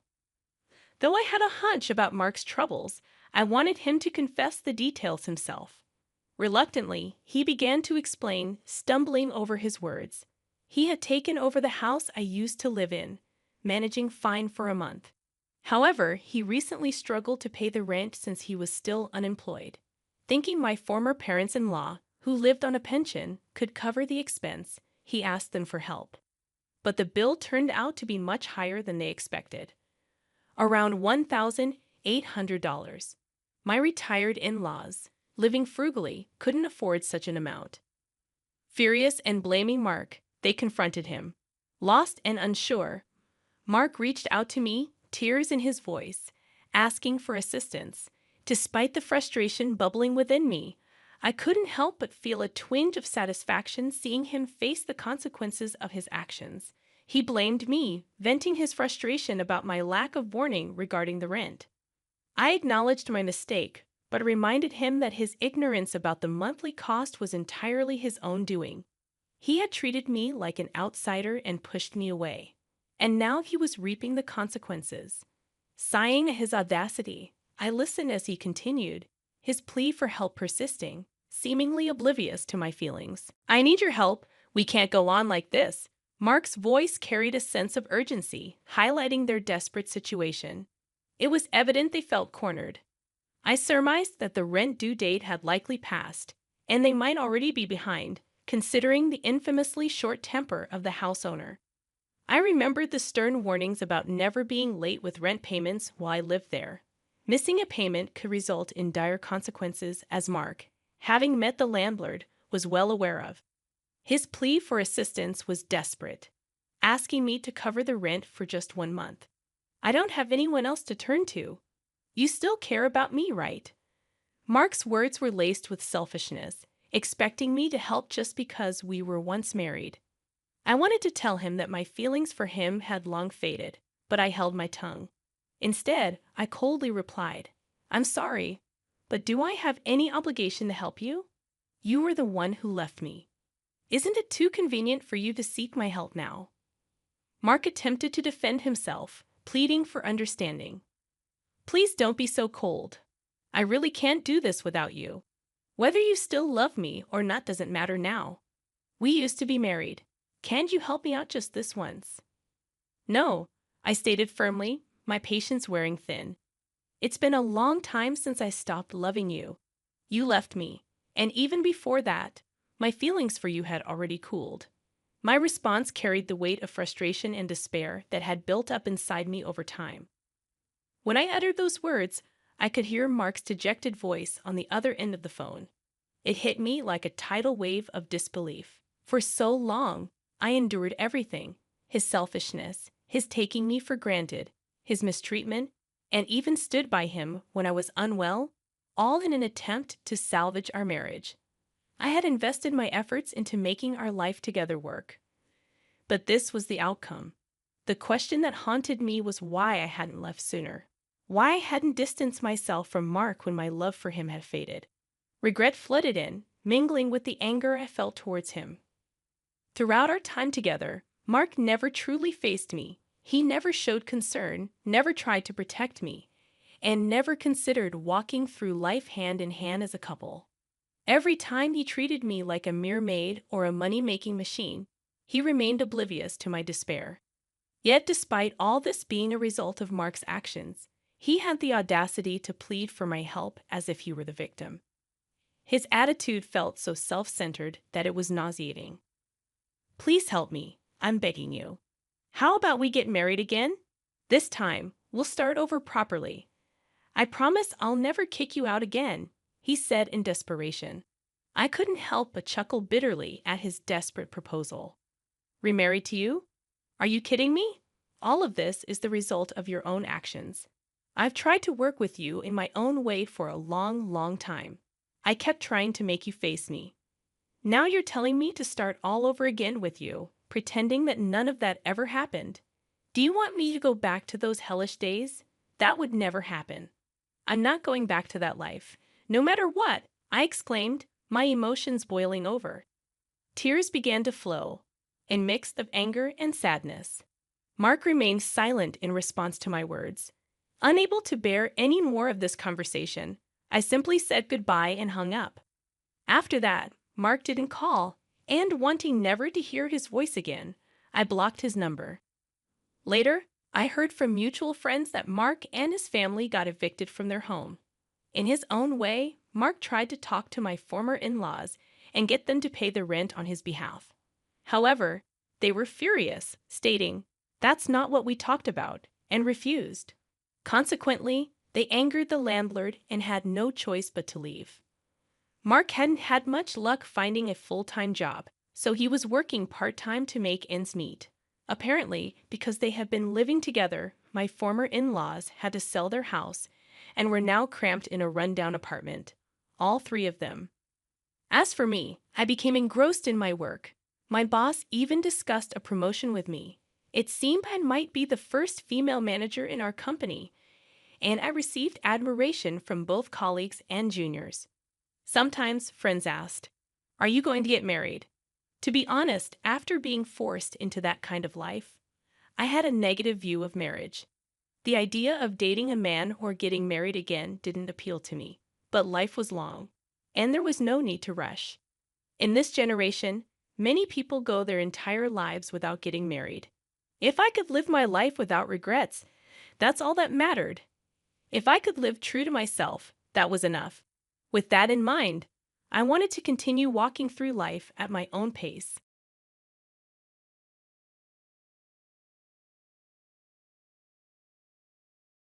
I am Laura, 29 years old, and my husband is Richard, 30 years old. We made the decision to live with his parents because Richard often expressed his desire to give back to his parents someday, considering himself the eldest son. Richard's parents are incredibly kind and uphold strong values that I deeply respect. I believe that if we have children in the future, it would be beneficial for them to grow up around their grandparents, learning about society through their experiences. Therefore, I was in favor of the idea of living together. However, there was a catch in this seemingly perfect in-law setup. Richard's unmarried sister, Melissa, 26 years old, also lived at home. My first encounter with her was when I went to announce our engagement, and she remarked sarcastically, "So, you're the latest addition to the family, huh?" My initial impression of my sister-in-law was unfavorable. She seemed to disapprove of her parents' approval of me and displayed a bad attitude. A few weeks after moving in, during a meal, I was serving food to everyone at their respective places. Melissa suddenly exclaimed in disapproval, "Wow, what? You placed the food at your seat first." I was taken aback by her unexpected outburst. I explained that my seat was closest to the kitchen, but she continued to make a fuss, insisting that I should have served her first. Witnessing this, my husband stepped in, reminding her of the importance of respecting me as the wife of the eldest son. However, Melissa retorted, dismissing me as just another woman from outside the family, refusing to acknowledge the significance of our relationship within the family hierarchy. Melissa's remark about me not being particularly attractive and deserving to be treated accordingly elicited a furious response from Richard. Sensing the brewing tension between siblings, I intervened, reassuring Richard and diffusing the situation. "Richard, it's okay, thank you," I said before turning to Melissa. "I'm sorry. Next time, I'll serve your portion first." I had my reasons for diffusing the conflict. Family arguments were counterproductive, especially considering our shared living situation and the fact that Richard had informed me that Melissa was likely getting married soon, which could potentially change our dynamic. However, Melissa's condescending attitude persisted. She would demand things from me with an air of entitlement, criticizing me for not anticipating her preferences. Her demeaning behavior escalated, treating me like a maid. I noticed that she behaved differently when her parents were around. which made me hesitant to discuss the issue with them. One night after midnight, she arrived home completely drunk, waking me up with her complaints. Worried about her safety, I helped her to the living room, where she began to share details about her life. She boasted about her fiancé, emphasizing how different their situation was from mine. According to her, they could afford to order food from any restaurant every day, unlike us, who, in her words, were stuck with bland mushroom soup for the PO. Despite her condescending tone, I chose to remain patient and composed, realizing that her behavior was a reflection of her own insecurities and need for validation. The difference between us became starkly apparent. "I'm not like you, plain-faced maid," my sister-in-law sneered, demanding water in the middle of the night. I muttered my annoyance under my breath, but she, emboldened by a few drinks, fixed me with a sharp glare. "What's with that look? Are you defying me because you're just a maid, living off my parents? It's only fitting to call you that," she scoffed, repeating the word maid with drunken laughter. Despite my urge to retaliate, I restrained myself. I was determined to uphold social manners, especially for the sake of my unborn baby. My husband and I chose to live with his parents to support them. They were good people, and I wanted to help. Yet being looked down upon as a mere maid was infuriating. Trying to distract myself, I began cleaning, but the frustration lingered, my grip on the vacuum tightening. During my cleaning spree, I noticed wedding invitations on the table, suggesting my sister-in-law was getting married. Curiosity piqued. I examined the name on the invitation and realized I knew the guy. An idea struck me. Maybe I could put her arrogant attitude in its place. The day she brought her boyfriend home, I had just finished cleaning the balcony and garage. As I returned inside, she berated me for taking too long, oblivious to the fact that I was just 10 minutes past our agreed meeting time. I echoed her words, emphasizing maid. "How many times do I have to tell you? You're basically the maid," she ranted. I smiled inwardly, confident that I could finally show her that being respectful to others, regardless of their status, was the true mark of class. "I wouldn't have renewed your contract," I retorted, my words cutting through the air like a knife. Her face flushed with anger, her voice rising in volume. I calculated the perfect moment to strike. Anyone in the living room would surely hear her now. Maintaining an air of innocence, I went to serve the tea. And there he was, Michael. I called out to him just as Isis, my sister's fiancé, did. I had suspected our connection, and my hunch was right. He was her first love. "Hot, Laura?" Michael looked up in surprise. "You haven't changed at all, still as funny as ever," I said, smiling at him. My sister-in-law stared at us, stunned, her head swiveling between the two of us as she tried to comprehend our acquaintance. Michael continued, "More than acquaintances, she was my first love." My sister-in-law's face turned pale, and she almost collapsed into her chair. "No way. You were engaged too. This woman, you were just a second-hand product." The word second-hand didn't escape my ears. People who belittle others often reveal their true colors. I seized the opportunity, repeating the word for emphasis. "He mentioned maid in the kitchen earlier," my sister-in-law stammered, her escape route blocked. "Oh, that was just a joke between us. You know how we joke around." She tried to dismiss it, but I wasn't letting her off the hook. "Complaining about the table service order and calling me plain Jane, are those jokes too? Because if they are, they're in bad taste," I challenged, refusing to back down. Michael chimed in, objecting to being called second-hand like a thrift store item. The irony of her insults finally struck her, and her discomfort was evident. This was my chance to strike back at the sister-in-law who had made my life miserable. It felt like a miraculous opportunity, a gift from the heavens. Slowly, I approached her, applying gentle pressure. "Shall we share some memories of being called second-hand and maid?" I said, my tone dripping with irony. As I placed the tea on the table, Michael settled back into the couch, saying, "Thank you, Laura," signaling that the tables had turned in my favor. I first met Lori back in high school when I was part of the basketball team, and she was the captain of the girls' basketball team. During my slumps, she always encouraged me, emphasizing that recognizing the issue was the first step toward improvement. She had a way of offering positive words, even appreciating small details like the trajectory of my shots. Lori's wisdom stuck with me, especially her advice that life wasn't a tournament with definitive defeats, but rather a league where wins and losses alternated. Her occasional gesture of giving me sports drinks meant the world to me.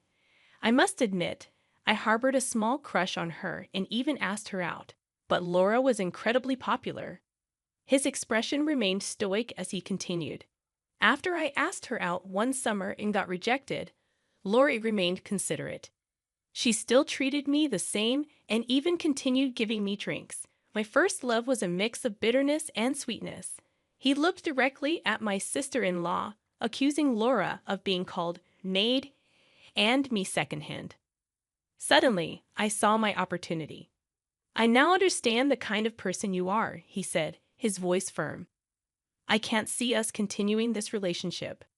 My sister-in-law turned ghostly pale and began sobbing, revealing her desperate circumstances. "I'm in a tight spot now. I even quit my job." He looked puzzled but remained stern. "You quit?" he asked. Before she could respond, I jumped in. "I didn't ask her to quit," he said. This unexpected revelation provided my chance. "Didn't she talk about how you wanted to be together forever? How, with your earnings, she could live a lavish lifestyle, ordering takeout every day?" I exposed her deception. My sister-in-law's eyes widened in shock. "You didn't have to say all that to Michael," she stammered, attempting to justify herself. I chuckled, confident in my revelation. Of course, I had to say it. After all, I know Michael. It's like watching everything unfold in a reality TV show, except I heard everything in person.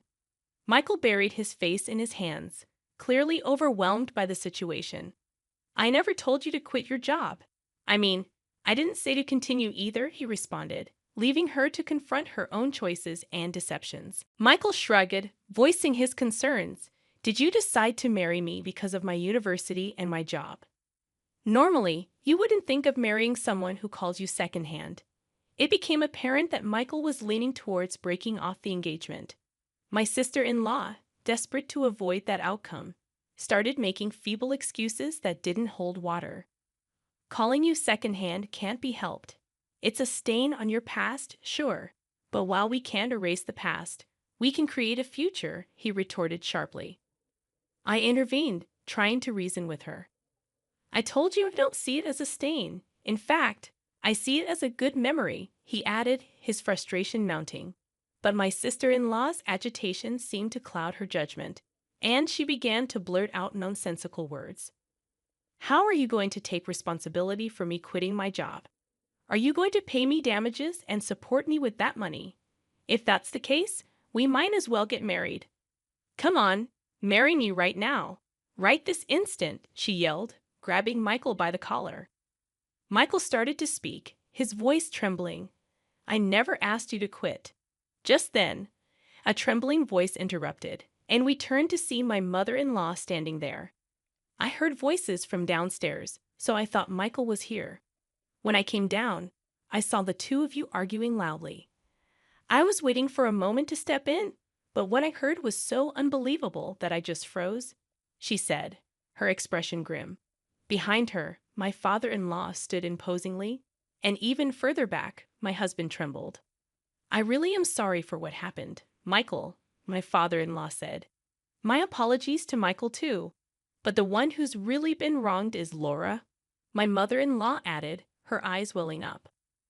"Why did you hurl such harsh words like maid at Laura, who's always been so kind to us? She did everything out of goodwill, and you belittled her. Apologize now." My husband's voice was hoarse as he spoke. "Laura didn't want you to hear bad things about your own daughter. She endured it all on her own. I knew about it, but I'm sorry, Laura. I hadn't realized you were being referred to as a maid recently.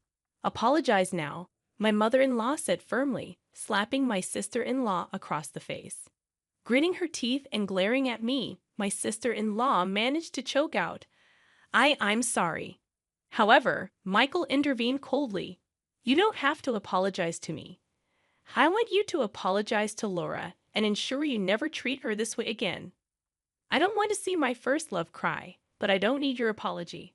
I feel bad for your parents, but this was a good opportunity to see the kind of person you are before marriage. Let's forget this ever happened."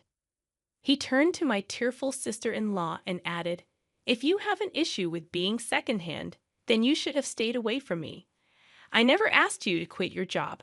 As he prepared to leave, he apologized once more to my mother-in-law and father-in-law. "At least make it seem like I dumped you," he urged. My sister-in-law screamed, "Enough is enough." But my father-in-law also slapped her across the face. "Michael, thank you for coming today. I hope you'll find a wonderful person next time," my father-in-law said gently, patting Michael's shoulder. After that, my sister-in-law was forcibly kicked out of the house. "Laura, I'm so sorry for everything," my mother-in-law said, apologizing even though she hadn't done anything wrong. "We truly appreciate everything you've done for us. I married into this family because I really like you and Father. I want to be with you always, forever," I said, holding Lionel's hand. My in-laws disowned my sister-in-law, vowing never to let her near me again. Months later, my sister-in-law sent an email to my husband, asking for financial help, claiming she couldn't find a job and couldn't pay her rent. However, my husband blocked her in front of me. Several years later, I heard that Michael got married. We started to keep in touch again after the incident with my sister-in-law. By then, I had given birth to our first child. "When we have our own kids, I'd like parenting advice from you," Michael said. "Yay, our child is so lucky to have grandparents who adore her," I replied. "We want our child to be loved and to know love. We named our child Amy, which means beloved."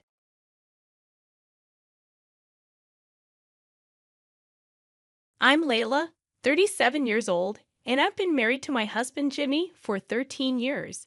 Currently, we live together as a family of 4, including our daughter, Karen, and my mother-in-law. A few years ago, after my father-in-law passed away, we began living with my mother-in-law in her home. Unfortunately, this arrangement was far from peaceful. Shortly after we moved in, she started to pester me about dinner. "Is dinner ready? How long are you planning to make everyone wait?" She'd complain as I was cooking, coming into the kitchen and even tasting the food.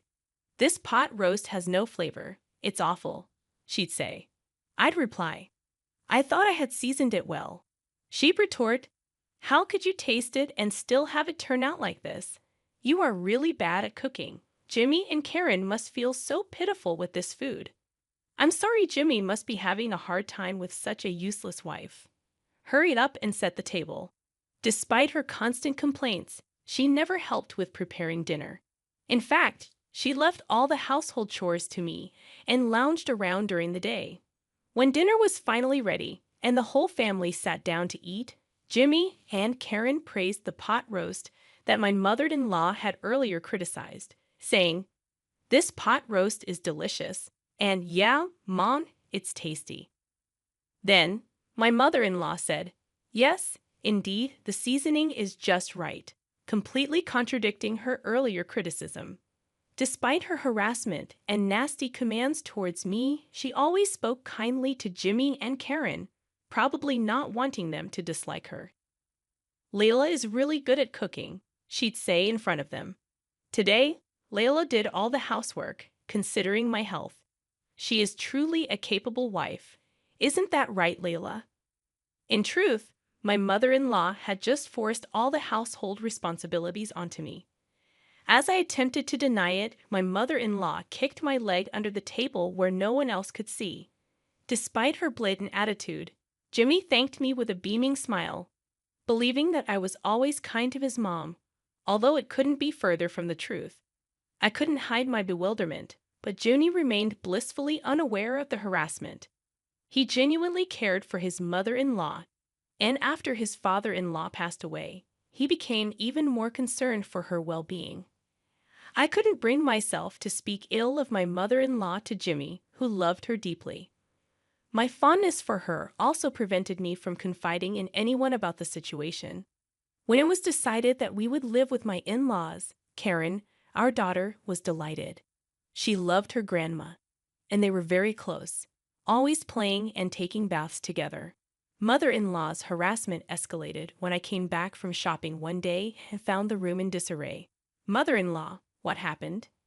Why is everything in such a mess? I asked, genuinely surprised. She replied smugly, I couldn't find something, and before I knew it, it became a mess. I knew the house wouldn't be turned upside down just from looking for something. It was clear that she had done it to harass me. Sorry, I'm going to dinner with friends now. Cleanup's on you, she said, leaving me to deal with the aftermath. As expected, I ended up spending the entire day cleaning, unable to focus on anything else. When mother-in-law returned home, she remarked, laundry, dishes, cleaning, none of it's done, making it clear that her intent was to torment me. I clenched my fists, suppressing my anger at my mother-in-law's taunts, and quietly continued with the housework. Hurry up or everyone will come home. If Jimmy realizes what an incapable wife you are, he'll surely divorce you.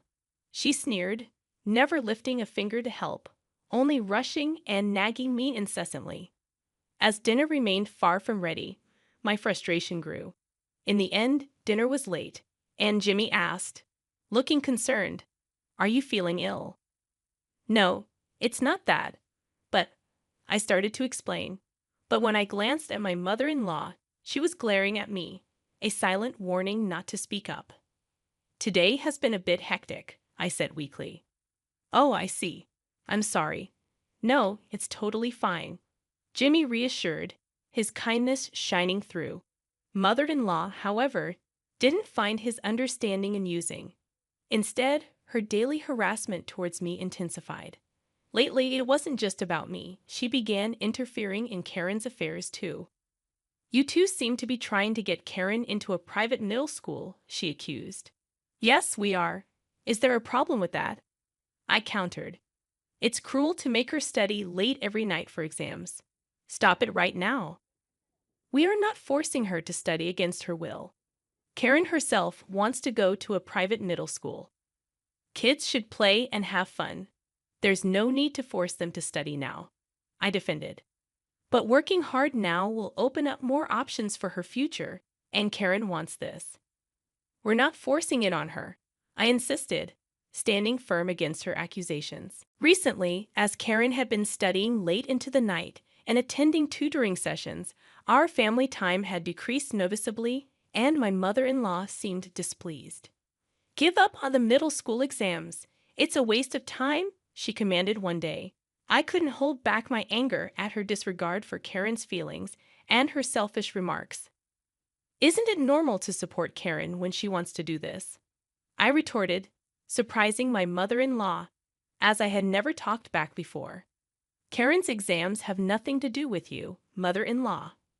Frustrated and feeling like arguing would lead us nowhere, I left, declaring, enough of this. I'm going to pick up Karen. Mother-in-law continued to harass me in front of Jimmy and Karen, seemingly unable to let go of the fact that I had talked back. During dinner that day, she criticized the meal, saying, today's dinner looks plain. Is this all we have? Jimmy, unable to stay silent any longer, snapped at her. Come on, Mom, don't complain about the meal that Layla made. His anger startled mother-in-law, and she quickly backpedaled, saying, oh, I'm sorry. That's not what I meant to say. Not wanting to escalate the situation, I brushed it off with, it's fine. After dinner, while I was washing dishes, mother-in-law approached me and muttered, remember this, before retreating to her room. From then on, every day was filled with fear, wondering what she might do next. Then, one day, it was the day of Karen's acceptance announcement. We nervously headed to the venue. When we checked the bulletin board, Karen's number was clearly written there. You did it, Karen. Awesome. You got accepted. Yay.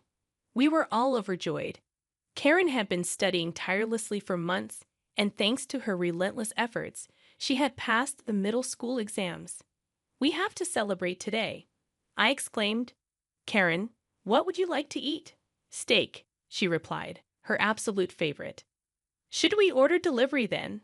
I suggested, and everyone cheered in agreement. On my way home, I called the steakhouse and ordered a luxurious steak for delivery. We also decided to buy a cake, so I made a small detour, asking my mother-in-law to receive the steak delivery at the house. When I called her, she said, "Understood, I'll take care of it."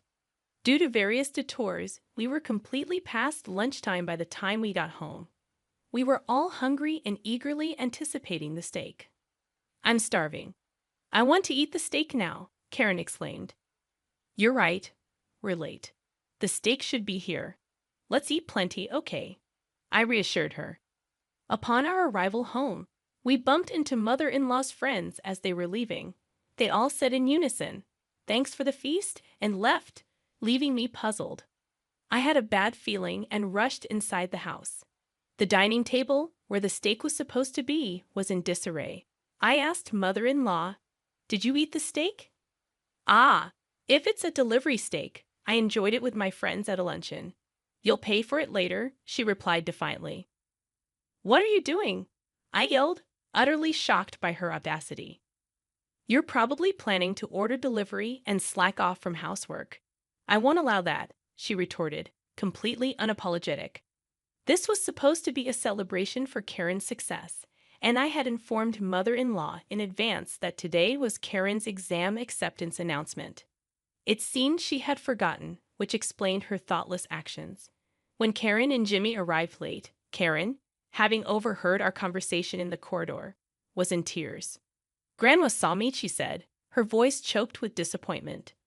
Karen had been excited to share the news with her grandmother quickly, but it seemed inconceivable to her that her own grandmother had forgotten such an important day.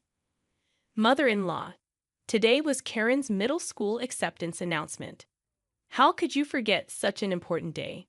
"That's awful," I exclaimed, feeling a mix of anger and disbelief at her callousness. Mother-in-law seemed unable to hide her agitation, her lack of remorse only deepening our disappointment in her. "Why today, Layla? Why didn't you tell me earlier?"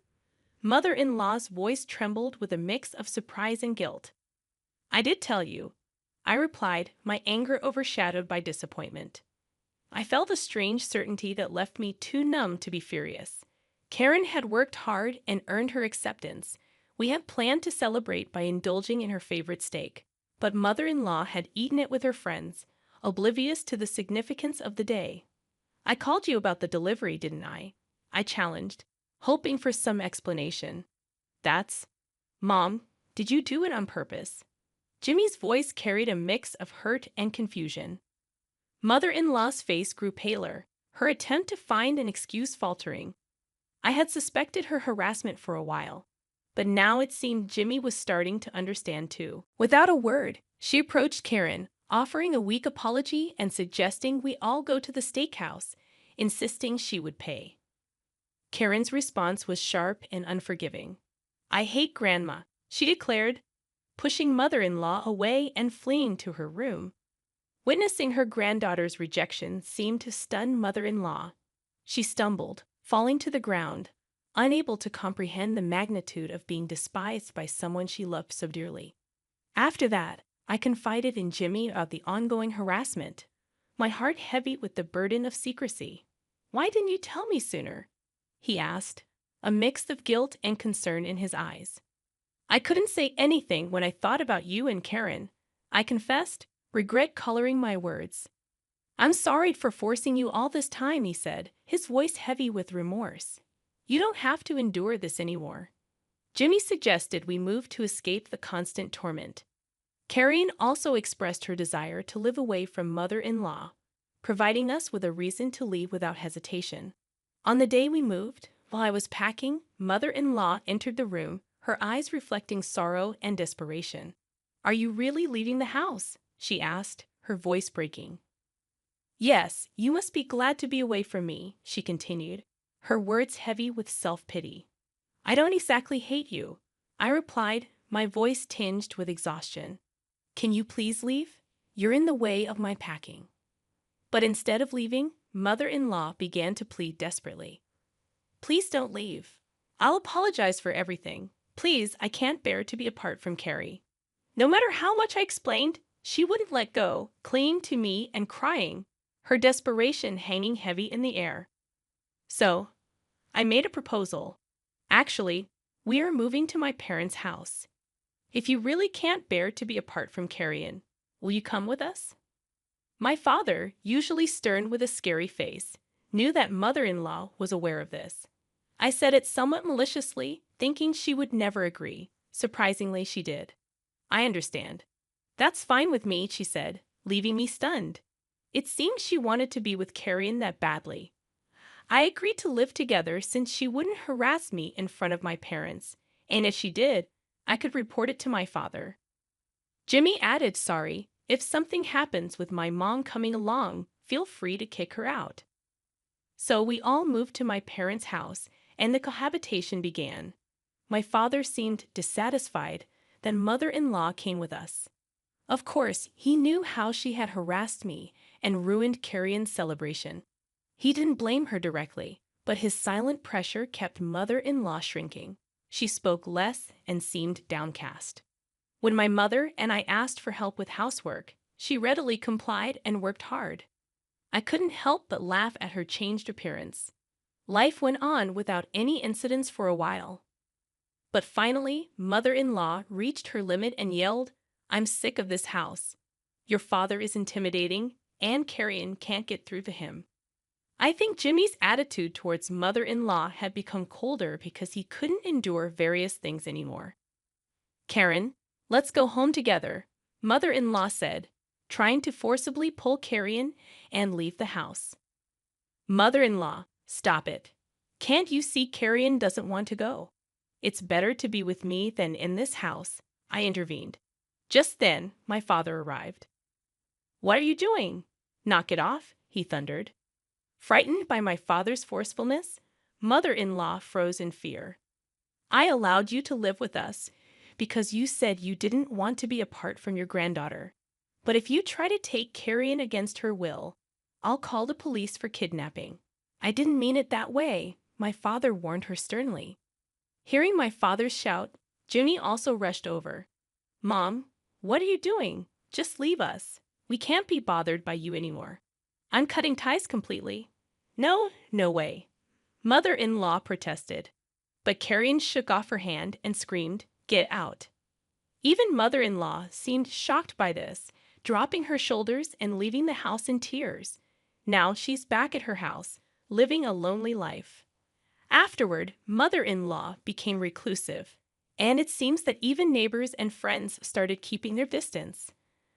On the other hand, our family is living peacefully every day. Carrion is studying hard at a private school, and Jimmy has become very friendly with my parents, especially my father, with whom he drinks every day. I wish I had talked to Jimmy earlier and moved to my parents' house.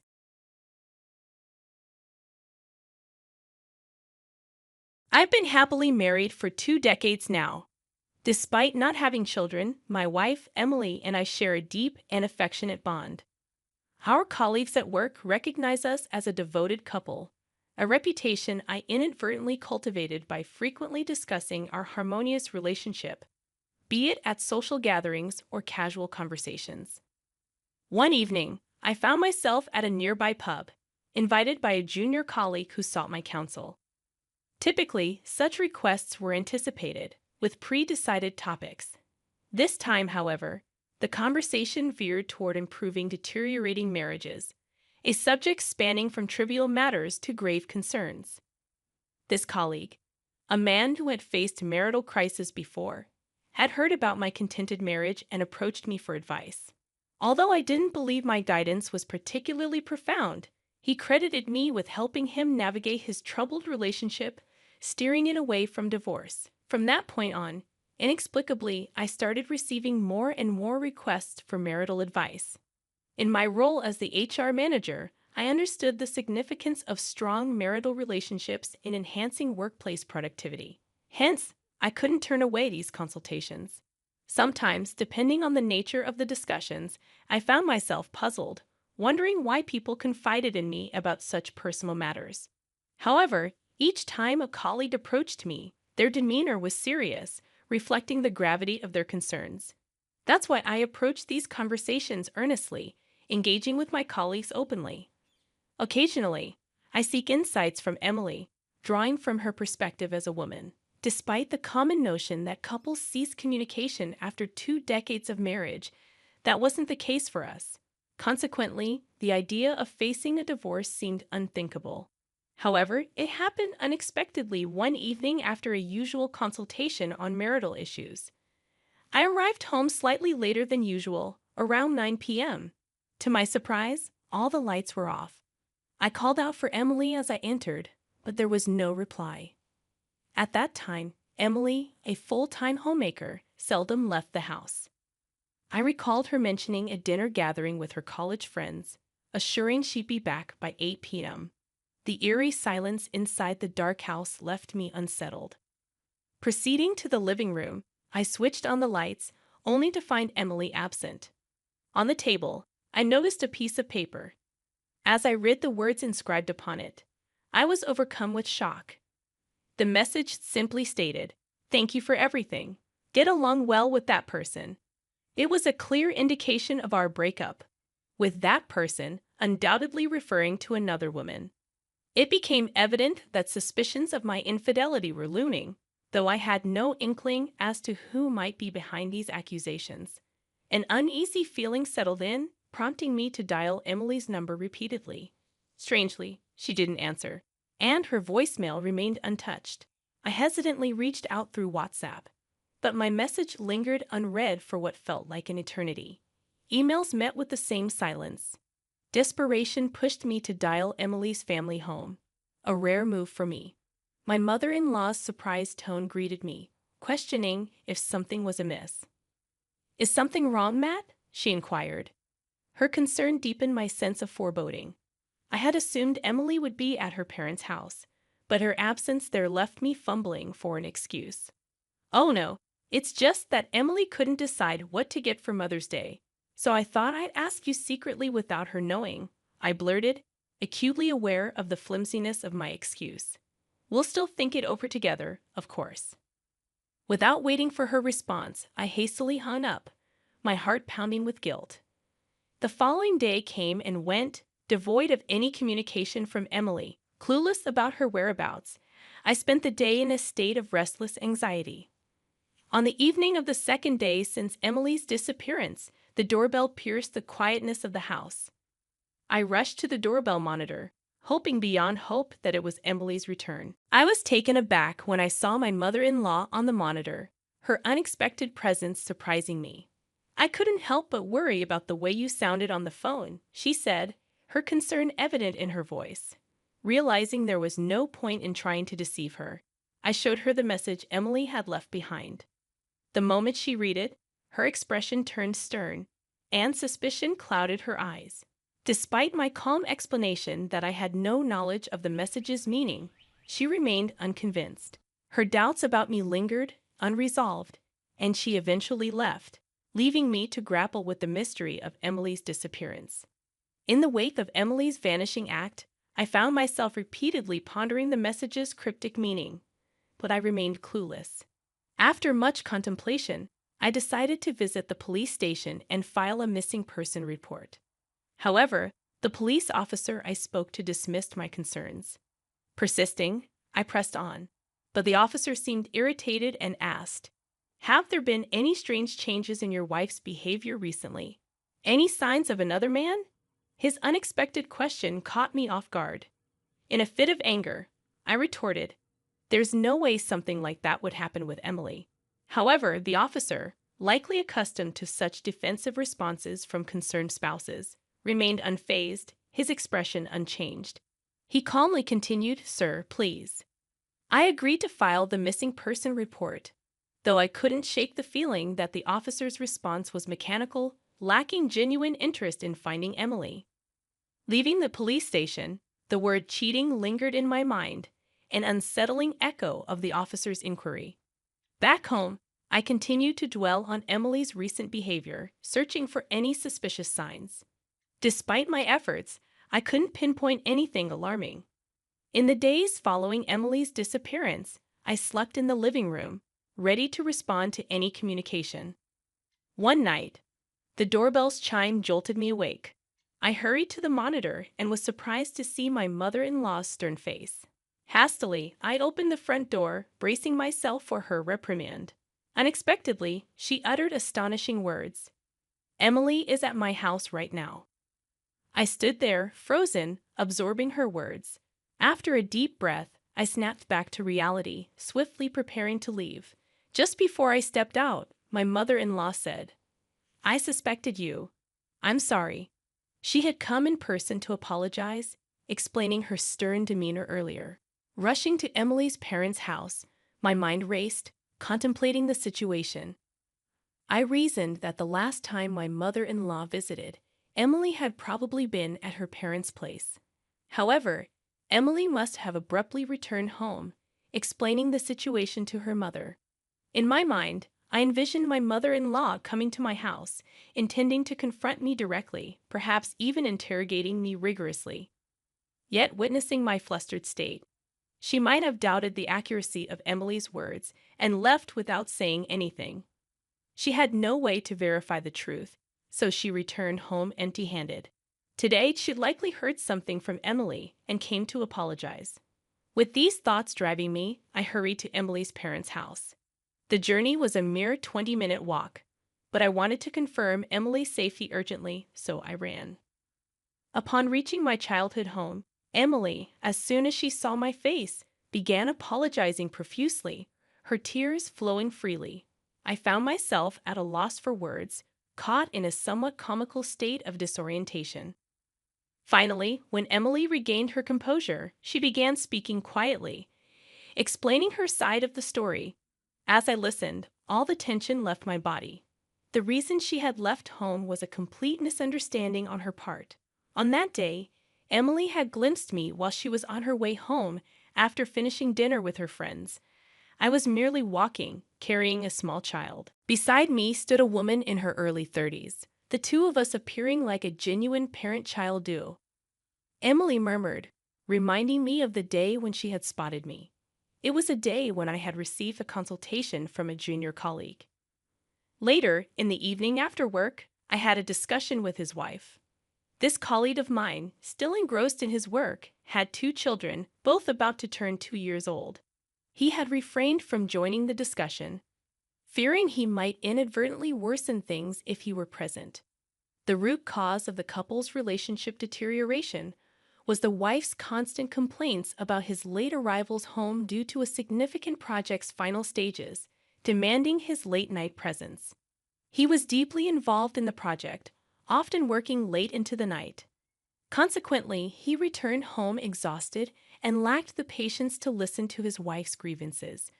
One day, his wife's patience wore thin, and she exploded in anger. Despite his numerous apologies, she seemed inconsolable. Feeling desperate, he pleaded with me, "I can't take it anymore. Please do something." It was then that I intervened to mend their relationship. Of course, Emily was unaware of my involvement. On the day she saw us walking together, seemingly amicable, she instinctively suspected me of cheating. In reality, we were simply walking together to the bus terminal near the station. Unbeknownst to me, Emily discreetly followed the 3 of us. Her intuition had solidified into conviction when she saw the child I was holding address me as Daddy. My cheerful response, a simple, "What's up?" was all it took. I still remember the joy I felt when the child called me Daddy, and how my smile had widened in response. Yet, as I grinned, Emily's world seemed to darken before her eyes. Shocked, she rushed home immediately, leaving a message before heading to her parents' house. Tearfully, she recounted the day's events to her mother, releasing the pent-up emotions that had consumed her. As she spoke, relief seemed to find her, and she fell into an exhausted sleep. When Emily woke, her mother was no longer there. At that moment, her mother must have been en route to my house. Today, Emily realized it was all a misunderstanding. One day, at her mother-in-law's suggestion, we went to the shopping center, hoping to distract ourselves. While there, Emily spotted a woman and a child she had seen in town. accompanied by a man of similar age. Acting on impulse, Emily approached them. Standing before them, she was at a loss for words. The man looked surprised initially, but then he smiled, saying, "Oh, Mrs. Thomas, hello. We've always appreciated your help." Emily was bewildered. Why did this man know her? It turned out, the man explained, Mr. Thomas had a picture of you two on his smartphone's wallpaper. He proudly showed it off when we talked about our troubled relationship. But the other day, your child called him Daddy. Emily, baffled, mentioned this to the woman beside him, who looked puzzled for a moment before apologetically explaining, "I'm sorry. Our child calls any adult man Daddy. Someone overheard it and misunderstood." Hearing this, I couldn't help but burst into laughter. You've always been a bit clumsy, but this one's the funniest so far. Emily, upon hearing this explanation, felt a mix of embarrassment and relief. Finally, she smiled. It was the first time in 4 days that I had seen her smile. Unable to contain my emotions, I said, "Please continue showing me that smile from now on." In response, Emily nodded quietly.